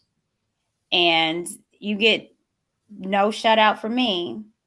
You're not going to try to get your follows and likes up off a show that's dedicated to helping Black folks and wanting to get us together. And until you can come and face to face with this panel and speak, then I'm going to chill out on you. So you super good, but she not. Like I said, I don't deal with cowards. Like, I don't care, man, female. If you have something to say and you truly believe in it, then just say it. And if you can be changed around or wrong or feel embarrassed, don't be scared to be like, you know what? I was wrong. You know what? I didn't understand domestic discipline because I didn't take the time out to research it. I just looked at it for what he said for 5 minutes and decided I'm going to have a whole petition of something that's a line, quite frankly, wrong. Outflight wrong. Like these ladies, and giving Black women a bad name. And she is the reason why we're having a struggle getting Black women and Black men together, because of the lies and the deceit. Y'all know I'll start preaching. Yeah, it's easier. It's easier to just make an assertion. It's easy. It's easy to just make a claim when you don't plan on substantiating it, when you don't plan on backing it up with anything.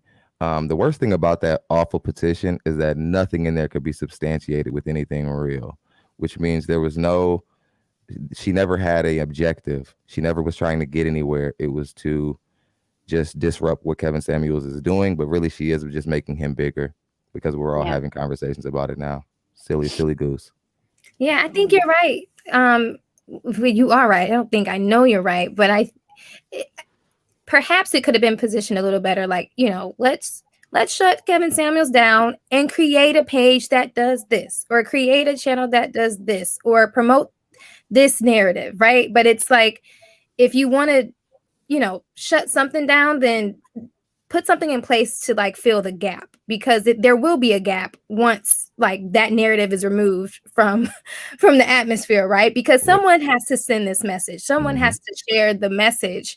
Otherwise, we're going to just keep perpetuating all the same stuff that we're trying to get out of. So, you know, I would have loved for her to be on here so she can say, you know, what she is going to do in place of, or what she plans to promote in place of, right? Like, yeah. Yep. Yeah. And even though, I mean, she has had a reason to shut down, and it has to be something that's, you know, like Thon said, it has to be substantiated and it has to be factual. Give me a fact. Please tell me one fact that you said in the whole petition as far as the violence. Why? And I think she even said there was a clip that I think she showed a while ago that was like, Kevin, yeah, you want violence? Okay, I'm bringing violence today. It didn't mean he was about to hurt somebody. We say that on Lapeef all the time. You know, we put on hoodies and be like, okay, it's violence today. That means we gonna talk our talk. We're gonna have smoke. We're gonna talk a little bit more aggressive. Right. It has nothing to do with violence. I'm gonna find you down and beat you. Like, come on. What would be the reason? Like, a conversation at best. Like, wow. That's how people will always try and take things out of context. And I see her in the chat saying, you know, I didn't want any drama, and that's why I don't want to be here. But you're still here. You're still here. You're still chatting it up. And I'd just like to ask her to drop one piece of evidence towards her claims that she's made in her petition. Yeah. You know, we've sat here and we've spoken about how she has nothing to substantiate her claims. So if she's so sure of her position, drop one link, one statistic that would show us anything to back up what you have in your petition. And it won't happen because she can't. Not a one. Sister George, I know on your show when she was on there, she first was like, well, you know, it's not really about Kevin Samuels. It's about, you know, he insinuating things. He just insinuates stuff. So did you find that she couldn't say not a one fact? It was just her going off her emotions because she's butthurt about something that he said? Well, you know, we specifically asked her, matter of fact, that was actually one of my questions. Where did you could you show any stats to substantiate any of those claims, especially about the death and the increase in violence within the last year or so toward women? Could you provide any stats? And then she mentioned that 1 in every 19 hours or 21 hours. I'm not really sure. We love that 21. Okay, then it was 1 in every 21 because everybody was talking about 21 in the chat. So it was 1 in every 21 hours that a Black woman is killed.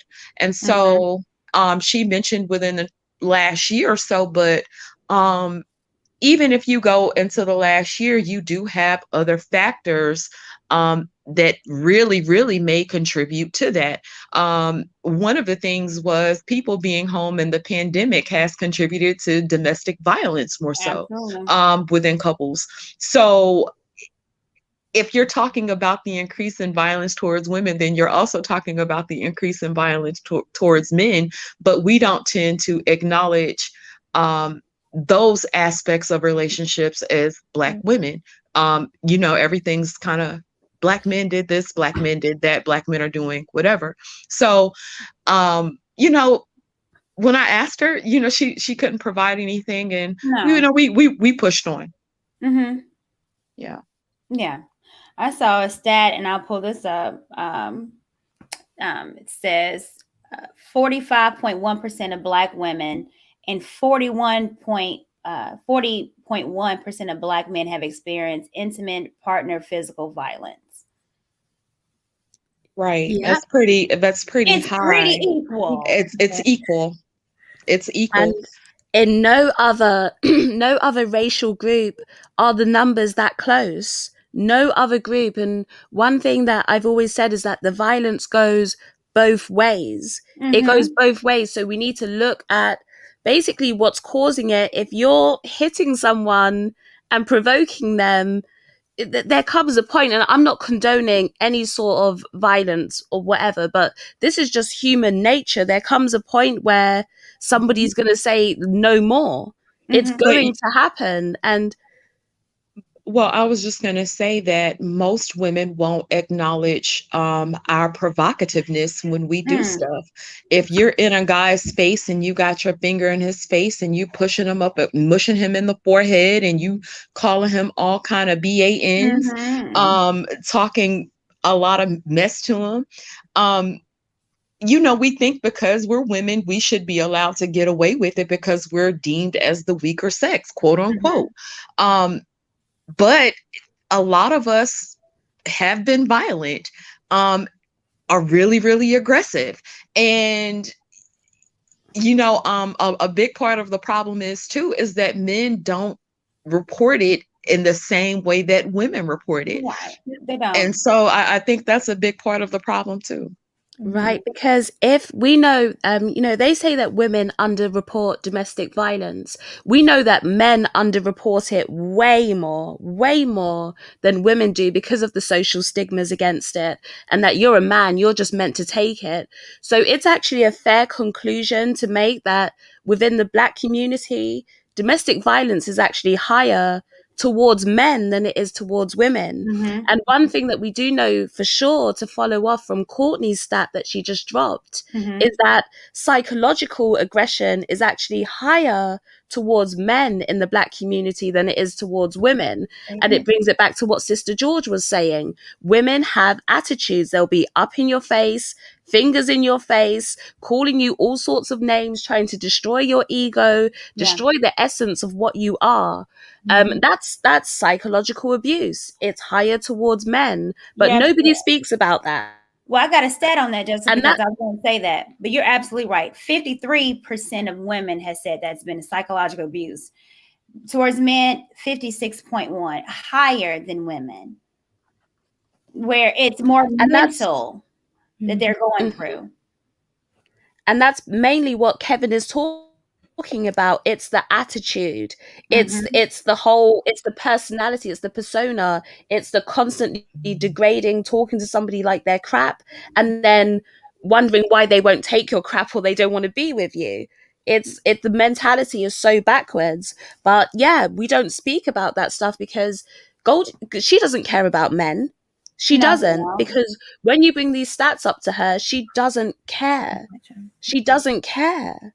So you don't really care about domestic violence. Don't lie and pretend that you do. Don't lie and pretend that you're out here trying to protect women and you want to come together for women. You don't, because if you really did, then you'd be listening to what we say about, you know, you just dropped it, 45% of women versus 40.1% of men. You'd realize that if that dynamic is going on, there's a way that women are acting that's creating this super high rate. So if she really cared about domestic violence, what she would be doing is going out of her way to actually investigate those stats and not just dismiss them and be like, oh well, because that's what she did when we had the conversation. She completely dismissed them.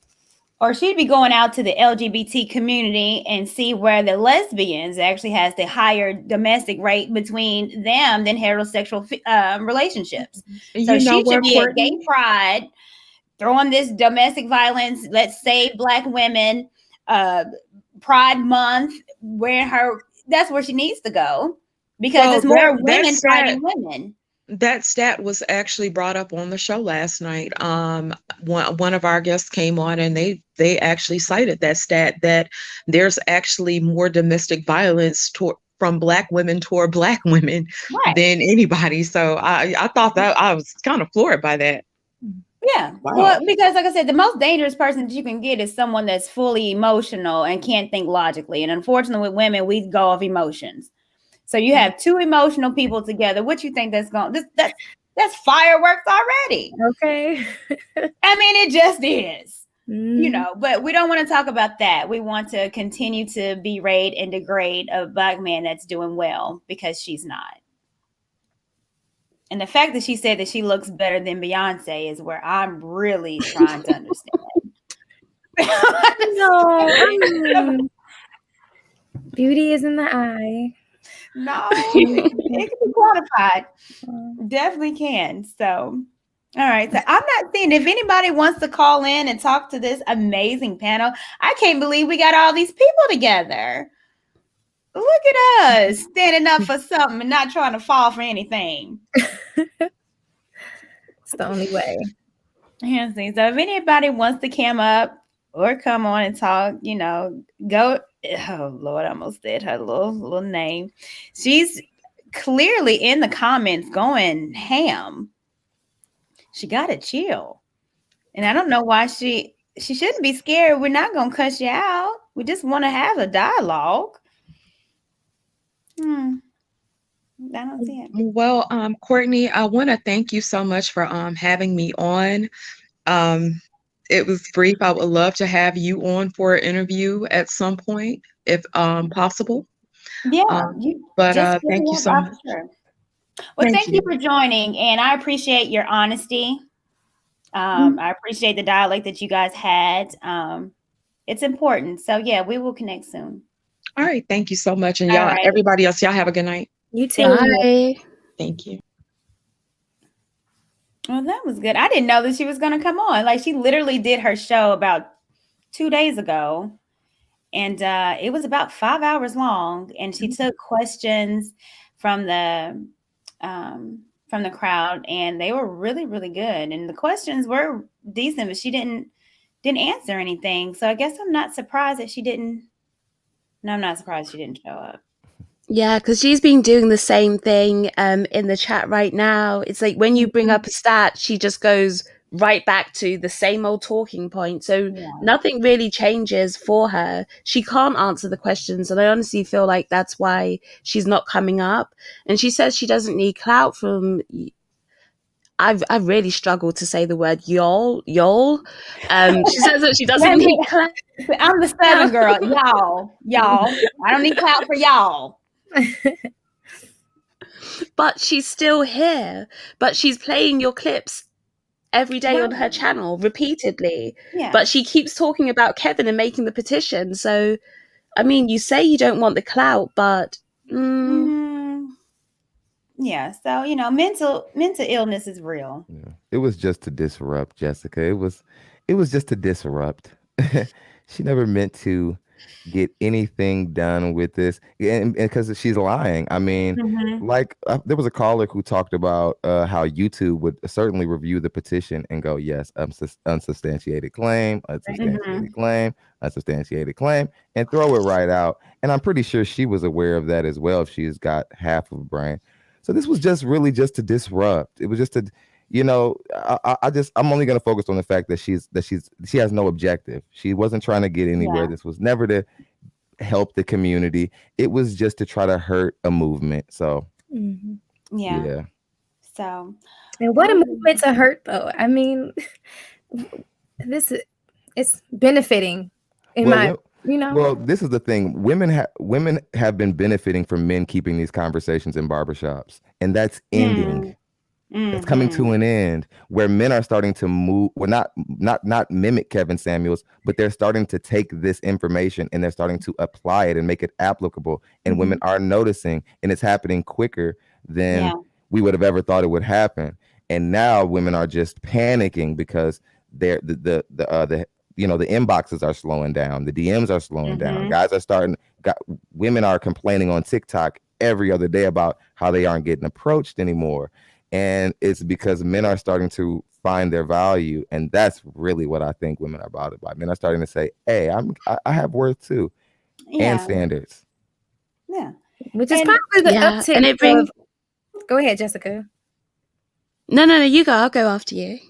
I was going to say, which is probably the uptick of like all the plastic surgeries, right? We want quick fixes. If we're attacking weight, what's the quickest way I can lose weight, right?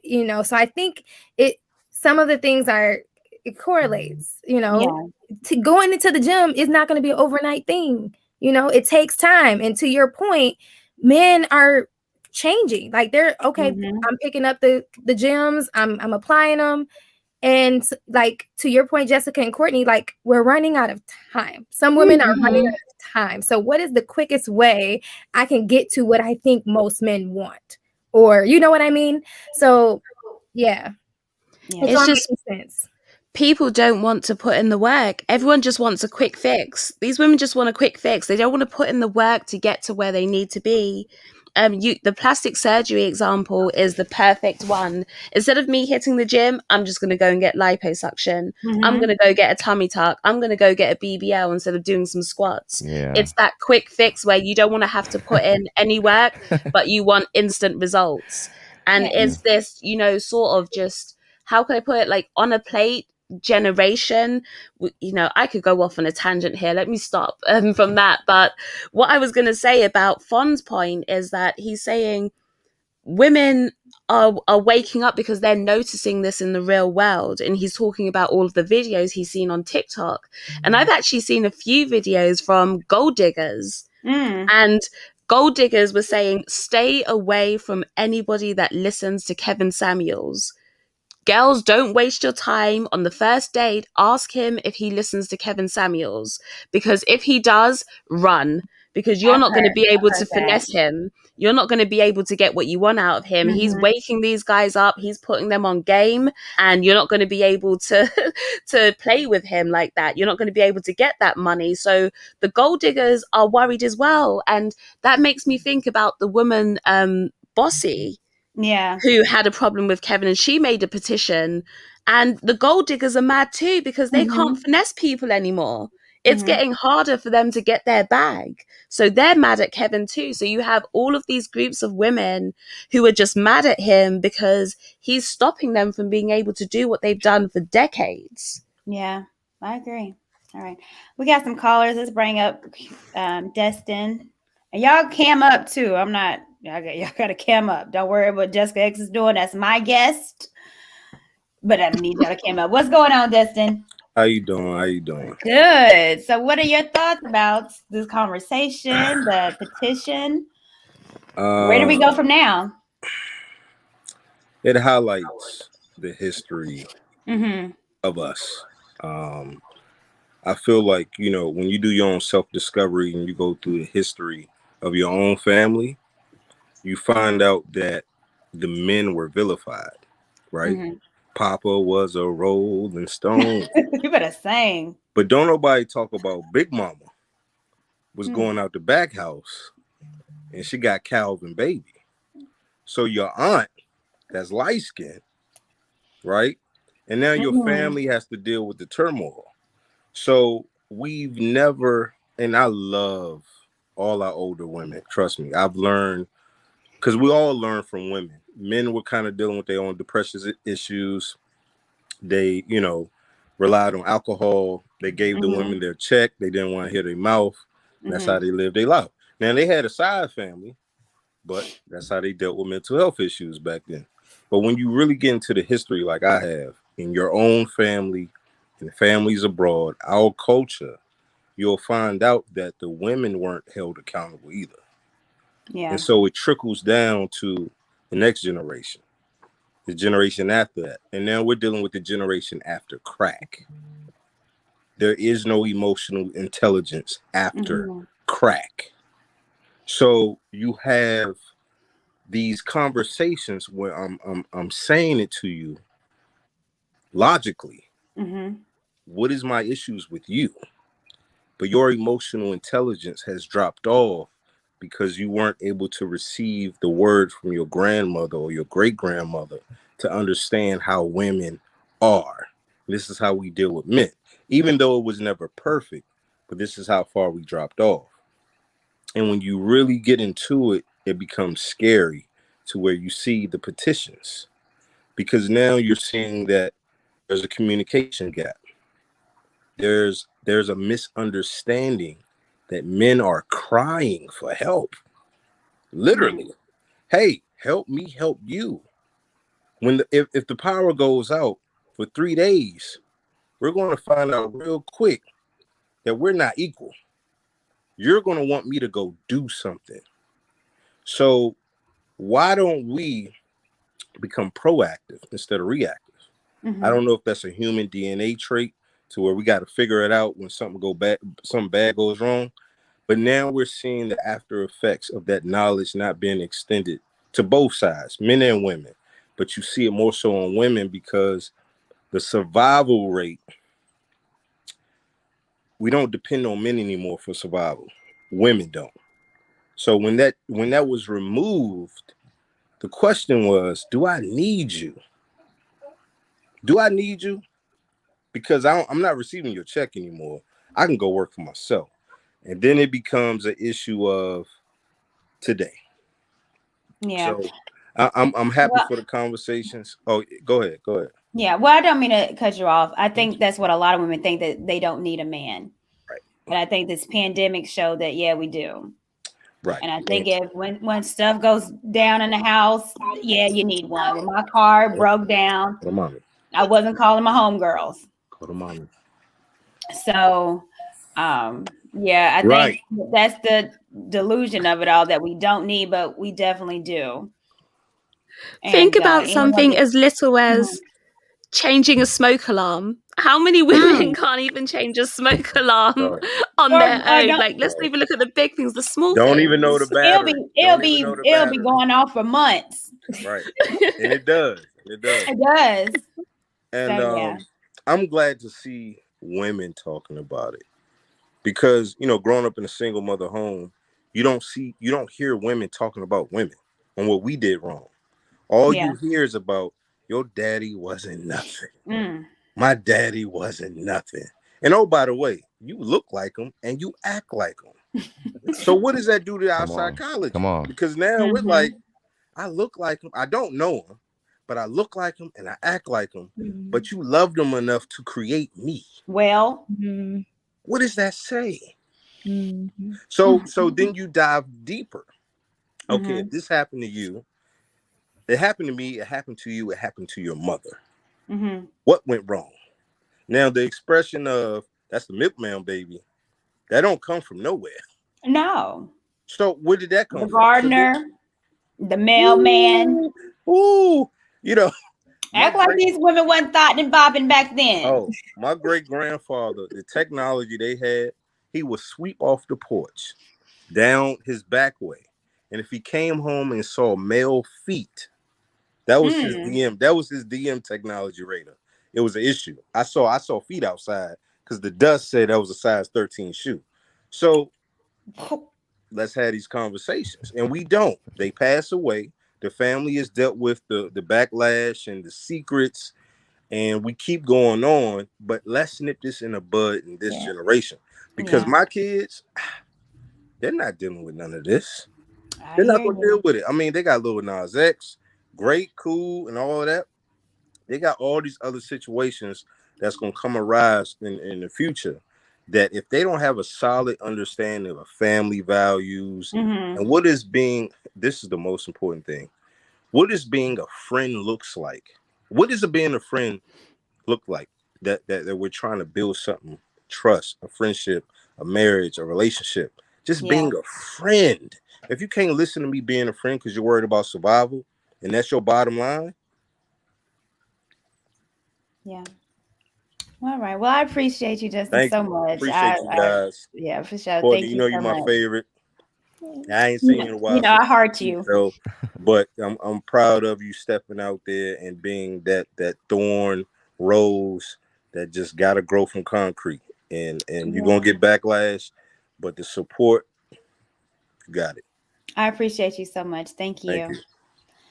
All right. I think we got someone here. Mr. L.A. Stewart. What's popping? Hello, young lady. First of all, let me just say it is a great honor to be on your show. You know, I'm just an old man, as my daughters would say, just an old man on the block. I came on here because I heard all the theories, but what you don't know is I am the victim of domestic violence. Well, I see your name. That's right. And I'm going to present some of the issues Number one, being a victim of domestic violence on a man's side is something that is not talked about. So you see when y'all finally opened up and was willing to have that conversation. I'm a veteran, United States Army, raised 4 daughters, but I had to stay in that situation because I still had children. So the same psychological effects that women went through, I went through. And remind you, I come from a very healthy background. My parents is extremely affluent, but I always say, my dad taught me how to protect a woman, but my dad never taught me how to protect myself from a woman. So a lot of men, that's right, because a lot of men, we are taught and raised, especially in a good home, how to protect. My father's retired NYPD, so I know my father know how to protect the home, but he never told me how to do it the opposite way. And that caused emotional, psychological stress. As ironic as it sounds, I do plan to have that platform that talks about men who are victims of domestic violence, to let brothers know you ain't a punk, you ain't less than, you are nothing. You are a man and you can rise up out of this. It has caused situations sometimes just dealing with my children. You know, we had serious issues in that home.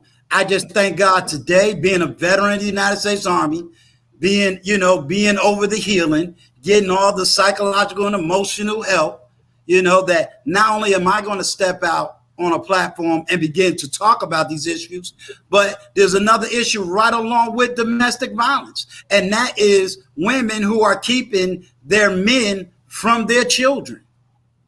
They're not telling that story and understanding that there are men who, I like myself, who love their daughters or love their sons, but because society says, if you come over here, I'll hit you. If you come over here, I'll call the police. A lot of women are believing that their fathers walked away from them, when the reality is many fathers never walked away from the daughters or the sons. They walked away from the mother and the craziness of that family. The last thing I'm going to say is I happen to have heard the interview of this young lady, and I heard her from beginning to end. I need her to know I'm a college educated Black man, and I've studied many feminism. She has never read any works by no bell hooks. She's definitely never read no works by Patricia Collins, because if she did, she would understand that neither one of these quote unquote 1980s Black feminists never told the Black woman to separate herself from the Black man. As a matter of fact, when they wrote their works was against the white feminist movement and the destruction that was coming on to the African American community. So I believe that a lot of people is wanting to carry a narrative. And what you're doing, Miss Courtney Michelle, along with your panel, is when you begin to no longer appease the lie, you're destroying the economics of those who keep it going. So let me, if I take a moment, I'm a political science major. When we no longer answer to the liberal people who try to keep you down sociologically with all of their government agendas, because they only do that so that they can have a voting power. When you no longer following that lie or following that agenda, they try to do whatever they need to do in order to what I call validate themselves. And many people in my age group refuse to change. They're not going to change. So you have to do what every youth have to do. You're just going to have to step out, do what you got to do. Tell every time that any woman says, you're a pick me, I need you to stand up with your chest held high and say thank you, because I want to be picked. I don't want to be alone. I don't want to be sitting out here with no biceps and triceps next to me. I don't want to have to change the tires on my car. I don't want to have to lift up the hood. I don't want to have to do all that. So if you old, broke, busted, disgusted women want to live that way, stay that way. Listen, where's the collection plate? Right. Right. Talk to him. Talk to him. My daughter. Yeah. And I'll tell any Black woman this. Don't you? I told all 4 of my daughters, and remind you. Let me just say it out proud. 3 out of 4 of my daughters are happily married. 3 of my 4 daughters got married before the age of 30. 3 of the 4 of my daughters got college degrees. 3 of the 4 of my daughters have men, and 2 of them bought a house before the ring. So I don't want to hear no excuses. Because the one excuse that I never allowed my children to have, I don't care how bad I am as a man. I don't care how short I came as a father. I don't care. They know every issue I got. But don't you dare make me the excuse for your failure. Come on. All right. Well, I got a young daughter who's working on our MBA. So trust me, I got a lot to say. I'm just an old man just trying to understand. No, that's all. You preached today. You had a whole sermon, and I appreciate you. But here's the thing, but we need you. You are important, especially you raising girls that are doing obviously magnificent. You are needed. You're not just an old man. You're a wise man that we need to hear from. And I appreciate you taking the time out to even get on the panel and talk to us. So, you preaching to thousands right now, and you're needed. Well, thank you. Well, my sister, y'all young folks, I'm very proud of you. I did catch you. You tell Lapeef, the old man be up sometime late at night trying to catch you. Come through Thursday. Come through. Tell my boy Antoine, I be trying to call my girl chick, but she ain't going for that language. So I had to change it around. Tell him I'm up on game, brother love a brother, But on real talk, real answer, I thank you. Y'all shut down this petition. I don't have to always follow another man. I have my own voice, my own thoughts. But when I served in the United States Army, I served for all of y'all to have freedom to talk, freedom to speak. And like I said, every time somebody calls you a pick-me, say thank you. Don't even get mad. Just say thank you. Don't y'all young folks do that snapping thing? Y'all do that snap. There you go. Do the snap. There you go. Oh, Lord. Thank you so much. I appreciate you. No problem. May the peace and blessing of the Lord be with y'all. Good night. Well. Okay, if that was not a closing from service. Right. Well, look, we about to have an all-star panel tonight, baby. Let me tell you, because we about to the one and only AntonDaniels.com. What's going on? He brought the robe out. What's going on? He brought the robe out. What's going on? Listen, I always wear the robe, the Versace robe, when I'm at the crib. I've been doing this lately. I've been doing this a lot lately.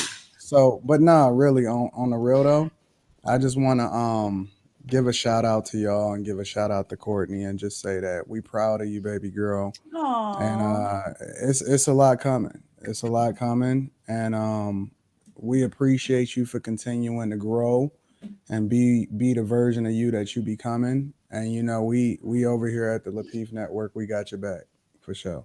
Oh, that's really sweet. Well, thank you. And shout out to the Lapeef Network and Anton. When I tell you, whatever I'm going through or have to say or want to say, I have a platform to say it on. And everything that I'm going to say or feel might not be perfect, but they allow me to make mistakes. And they also check the shit out of me. Yeah, we be having there'd be some uncomfortable conversations, but I guess the biggest thing about Court is dope that she's actually coachable. You know what I'm saying? Even Lauren, Lauren is my homegirl. Lauren know I be kicking that butt regularly, but these girls is coachable, and that's what's gonna make them dope, and what's gonna make them so awesome is that they understand that we're here over at Lapeef Network. We trying to empower them. We trying to literally take the cap off of them, unleash them so that they can become the biggest voices ever because they stars. And so I'm not trying to be on here long because I ain't trying to steal your thunder, but I just wanted to get on here and show you some love because you a natural and we've been pushing you and we've been trying to make Court live stream for the longest. And now she decided to embrace it. Shout out to my boy Thon. What's I rock up, man? What's up, man? Nice to finally ride with you. What's up, man? Same here. I love your work, and everybody on the platform, we absolutely rock with you. So I'm gonna dip off, bro. Same here. But Thank I you. definitely wanted to shout out y'all and show you some love publicly because you do a lot of work behind the scenes, but at the same time, I think it's starting to translate, and people are starting to see that you really are the star. All right, so I'm gonna dip out, but I just wanted to definitely show you some love. I'll holler at you later. Of course, I know you're gonna be calling me, so I'll kick it with you. I am. Bye. Thank you, Anton. So yeah, I think it's dope, even like with this panel, because we haven't done this. I don't think a lot of our content creators that are like-minded has really kind of joined together. And even with the petition that's going on, it is what it is, but what it's doing today is bringing us together. Like, we're like-minded and we want the best for our people. And whether, you in Detroit, in Indiana, in England, in Nashville, we have a common goal. And if anything is going to get better, I think this is where it starts. It's us being together. And fighting trolls and people that are doing nonsensical stuff, getting them checked. And I want to check somebody now. So I'll take a few more calls. I know I don't want to keep y'all late. I actually have to take off, Courtney. Oh, okay. I'm sorry, Thon. Well, go ahead. No, I'll chit chat with you later. Yeah, much love to Jessica X, Lauren, all you guys. Thank you for having me. Absolutely. Take care. Continue to do great work. Courtney, you're great. See you guys later. Take care. You too. You know. Bye. Bye, Thon. Bye. All right. You guys up to take any other more calls? Are you good? I'm good with it. All right. Let's see what the people got to say. So y'all have to cam up. Electric Thinker, I see you. But if y'all get on camera, I got a few people. Johnny B, what up? What's up? What's going on? How you doing? I'm living a dream, man. I'm so happy to see we finally having this conversation. It's about time Black men and Black women finally have this conversation. One thing I've noticed when I watch the Kevin Samuel show and all of these shows is so many people from other nations at the bottom read the comments. They laugh at our dysfunction. They enjoy watching these shows. They enjoy watching the fact that we can't communicate with each other. It's about time we have these talks. It's been years. We still love our women. We love our women. We try to say, wake up. I speak to so many different men. And they tell me like, yo, Black woman was always my first choice. That's who I really wanted. But I'm a Black man. No matter who I lay with, I'm going to have a Black child. Boom. Now they already starting to think they don't need a Black woman to have a Black child. We want y'all. We telling y'all, wake up. Other people actually very interested in Black men. They picking us. They choosing. Oh, it feel good to get love over here. It feel good to get love over there. I know how I was raised all my life. I don't see nothing else but a Black girl. But here lately, I'm thinking like, yo, what's the definition of insanity? I'm 33, no kids, no family. Come on, and I'm not asking for much. I want her to be funny and really no kids. I was adopted. I'm not against adopting kids, but if I have a choice, I don't want her to have kids. Why is that so hard to find? And it's getting tiring. But I'm glad we finally starting to have these conversations. I'm glad Kevin came along, and I'm just glad to see the progression of my people. Yeah. Well, I appreciate you, and like I said, I mean, all the way up. That's all I'm trying to go. So only way. Yeah. Yeah. It's let's go up. It's a pleasure. I watch a lot of shows. I never really say nothing. I never tune in, but I've been watching y'all for a while, and I'm seeing the progression. And these are becoming good talks, big talks in a lot of different places, a lot of random places. A lot of these barbershops, they starting to talk. And I think it's a great conversation that needed to be had between Black men and Black women. Yeah. Well, thank you, Johnny B. I appreciate you. No problem. Y'all hold y'all head. Y'all take care. It's a pleasure speaking to y'all. Keep doing y'all thing. You as well. Thank you. All right. All right. Of course, my fave, E. Beazle. What up, E. Black? What's going on, Courtney? How are you, cousin? I've been doing, cuz. Doing good, cuz. I'm not gonna hold y'all too long because I got like some videos to edit and I got an interview to edit. So I really just wanted to just appreciate y'all for showing up. You know, Lauren, Jessica X, you guys are like, you know, you guys really brought it today, and I'm really proud to see Black women not be catty have good topics, talking about what's going on, and keep it on task. You know, I'm happy. So I wasn't gonna show up. As you can see, I wasn't all dappered up, but you know, I just had to show my face and just let y'all know I'm proud of y'all. Well, thank you, E-Blank. I'm going to take probably 2 more calls, and then I think we're going to maybe wrap it and call it a night. So the last 2 I have first, let's get Jared on. Talk for a few minutes, Jared, because we do need our beauty sleep now. Like getting any younger. Yeah, y'all need It's 3:30 here. Oh, yeah, we got to get her to sleep. All right. So first of all, I want to say I appreciate the conversation y'all are having. My wife and I sit here. We watch the Lapeef Network. We have a lot of conversations about the Kevin Samuels subjects.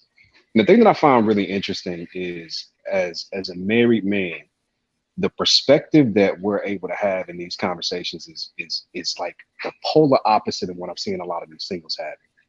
And this is a very important conversation.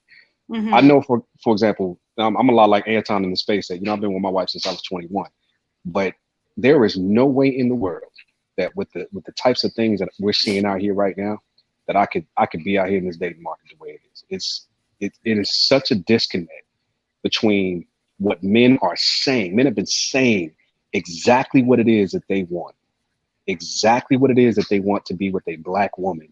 And it's as if the dominating force is, no, we refuse. We are not going to do this. We want y'all to make all of these changes. We want y'all to make these adjustments. We want y'all to step up.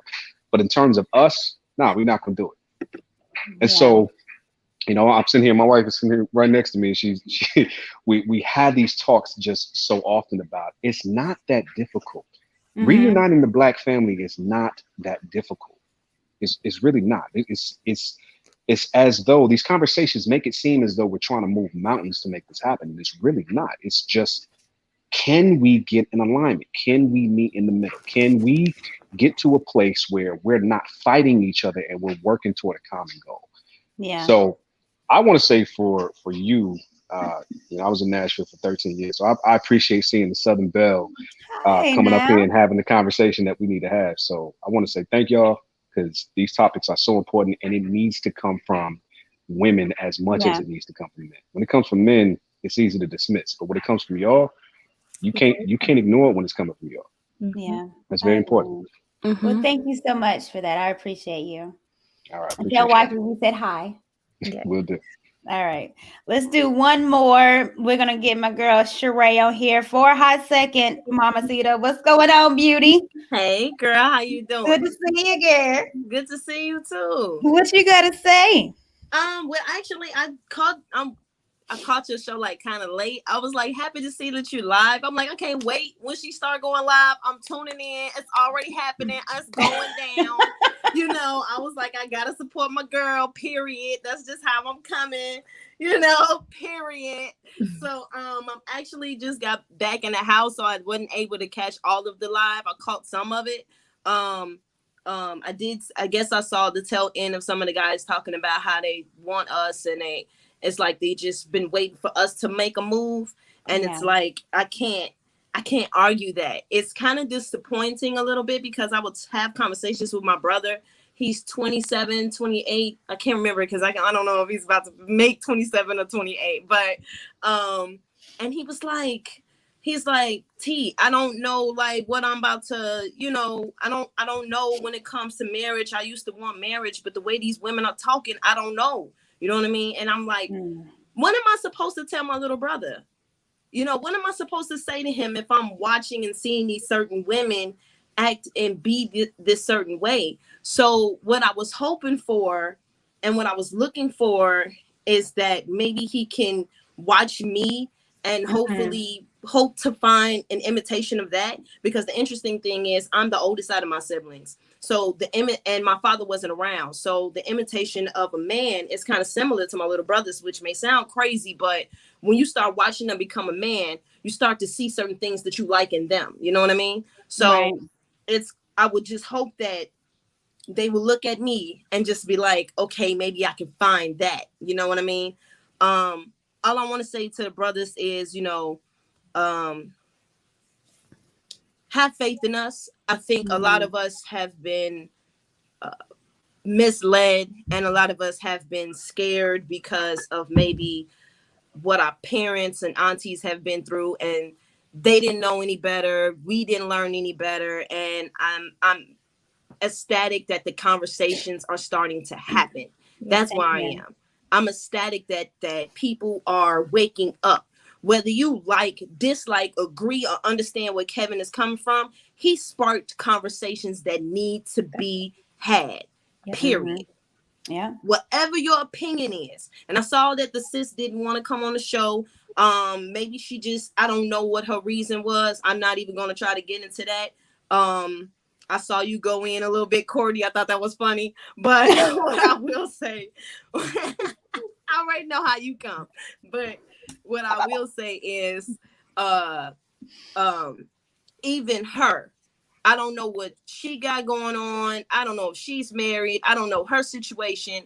But the ultimate goal, the ultimate vision is that we bring back Black communities. That's the ultimate goal. Forget all this other conversations people want to talk about. Forget if you mad at this person saying that and that person saying this. We have other platforms of people being the face and the example of everything. You know what I mean? I mean, if we got Anton who's constantly talking about him and his wife be in the comments rooting him on. You know what I'm saying? He does. So it's like we got examples. It's not like they're not out there. So it's just try your best to use your better judgment and make choices that are best for you and acknowledge your faults. People, please acknowledge your faults. Yeah. So many of us are blind. You know, so many. Wake up. So well, I appreciate all I have to say. Thank you so much, sis. I really, I appreciate you. Yeah, I love you too, girl. Yeah, I love you. All right, well, appreciate you. We'll talk later, chat. Okay. All right. All right. So I'm not taking no more calls. Jessica, you need to get to your rest. I know the time difference is completely different from over here in the States. So I'm going to let you go. I don't want this to be the last time that we chit chat.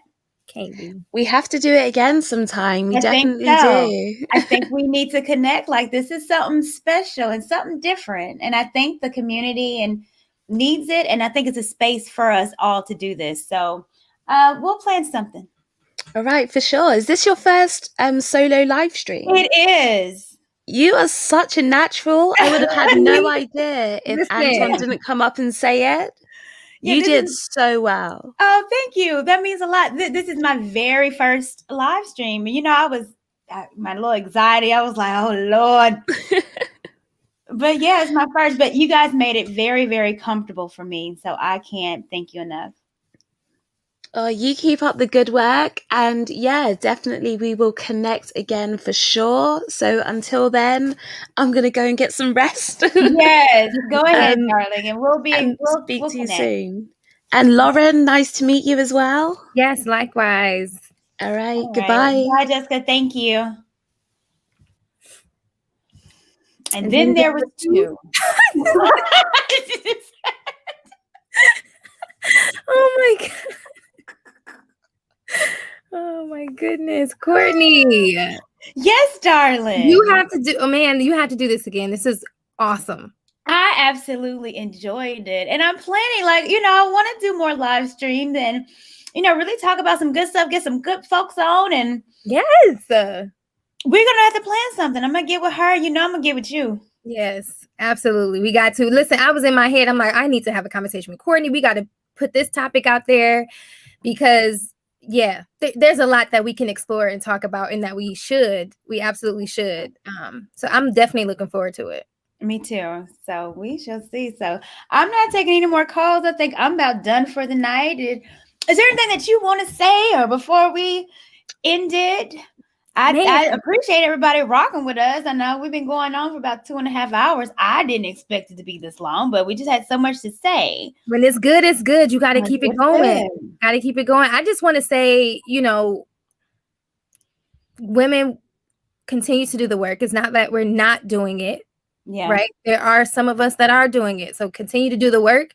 And until you're ready, if it doesn't apply, let it fly until you're mature enough to really take the feedback, because that's all it is feedback, right? And so you have to be in a place mentally to be able to be like, okay, I need to change. I want to change. Yeah. Nobody's going to force you to do that. And so again, if you're watching a video, whether it be Kevin Samuels or this one, and if you like, I don't agree, and you're feeling pinched and bothered, just log out, sis, bro. Just go ahead and get out.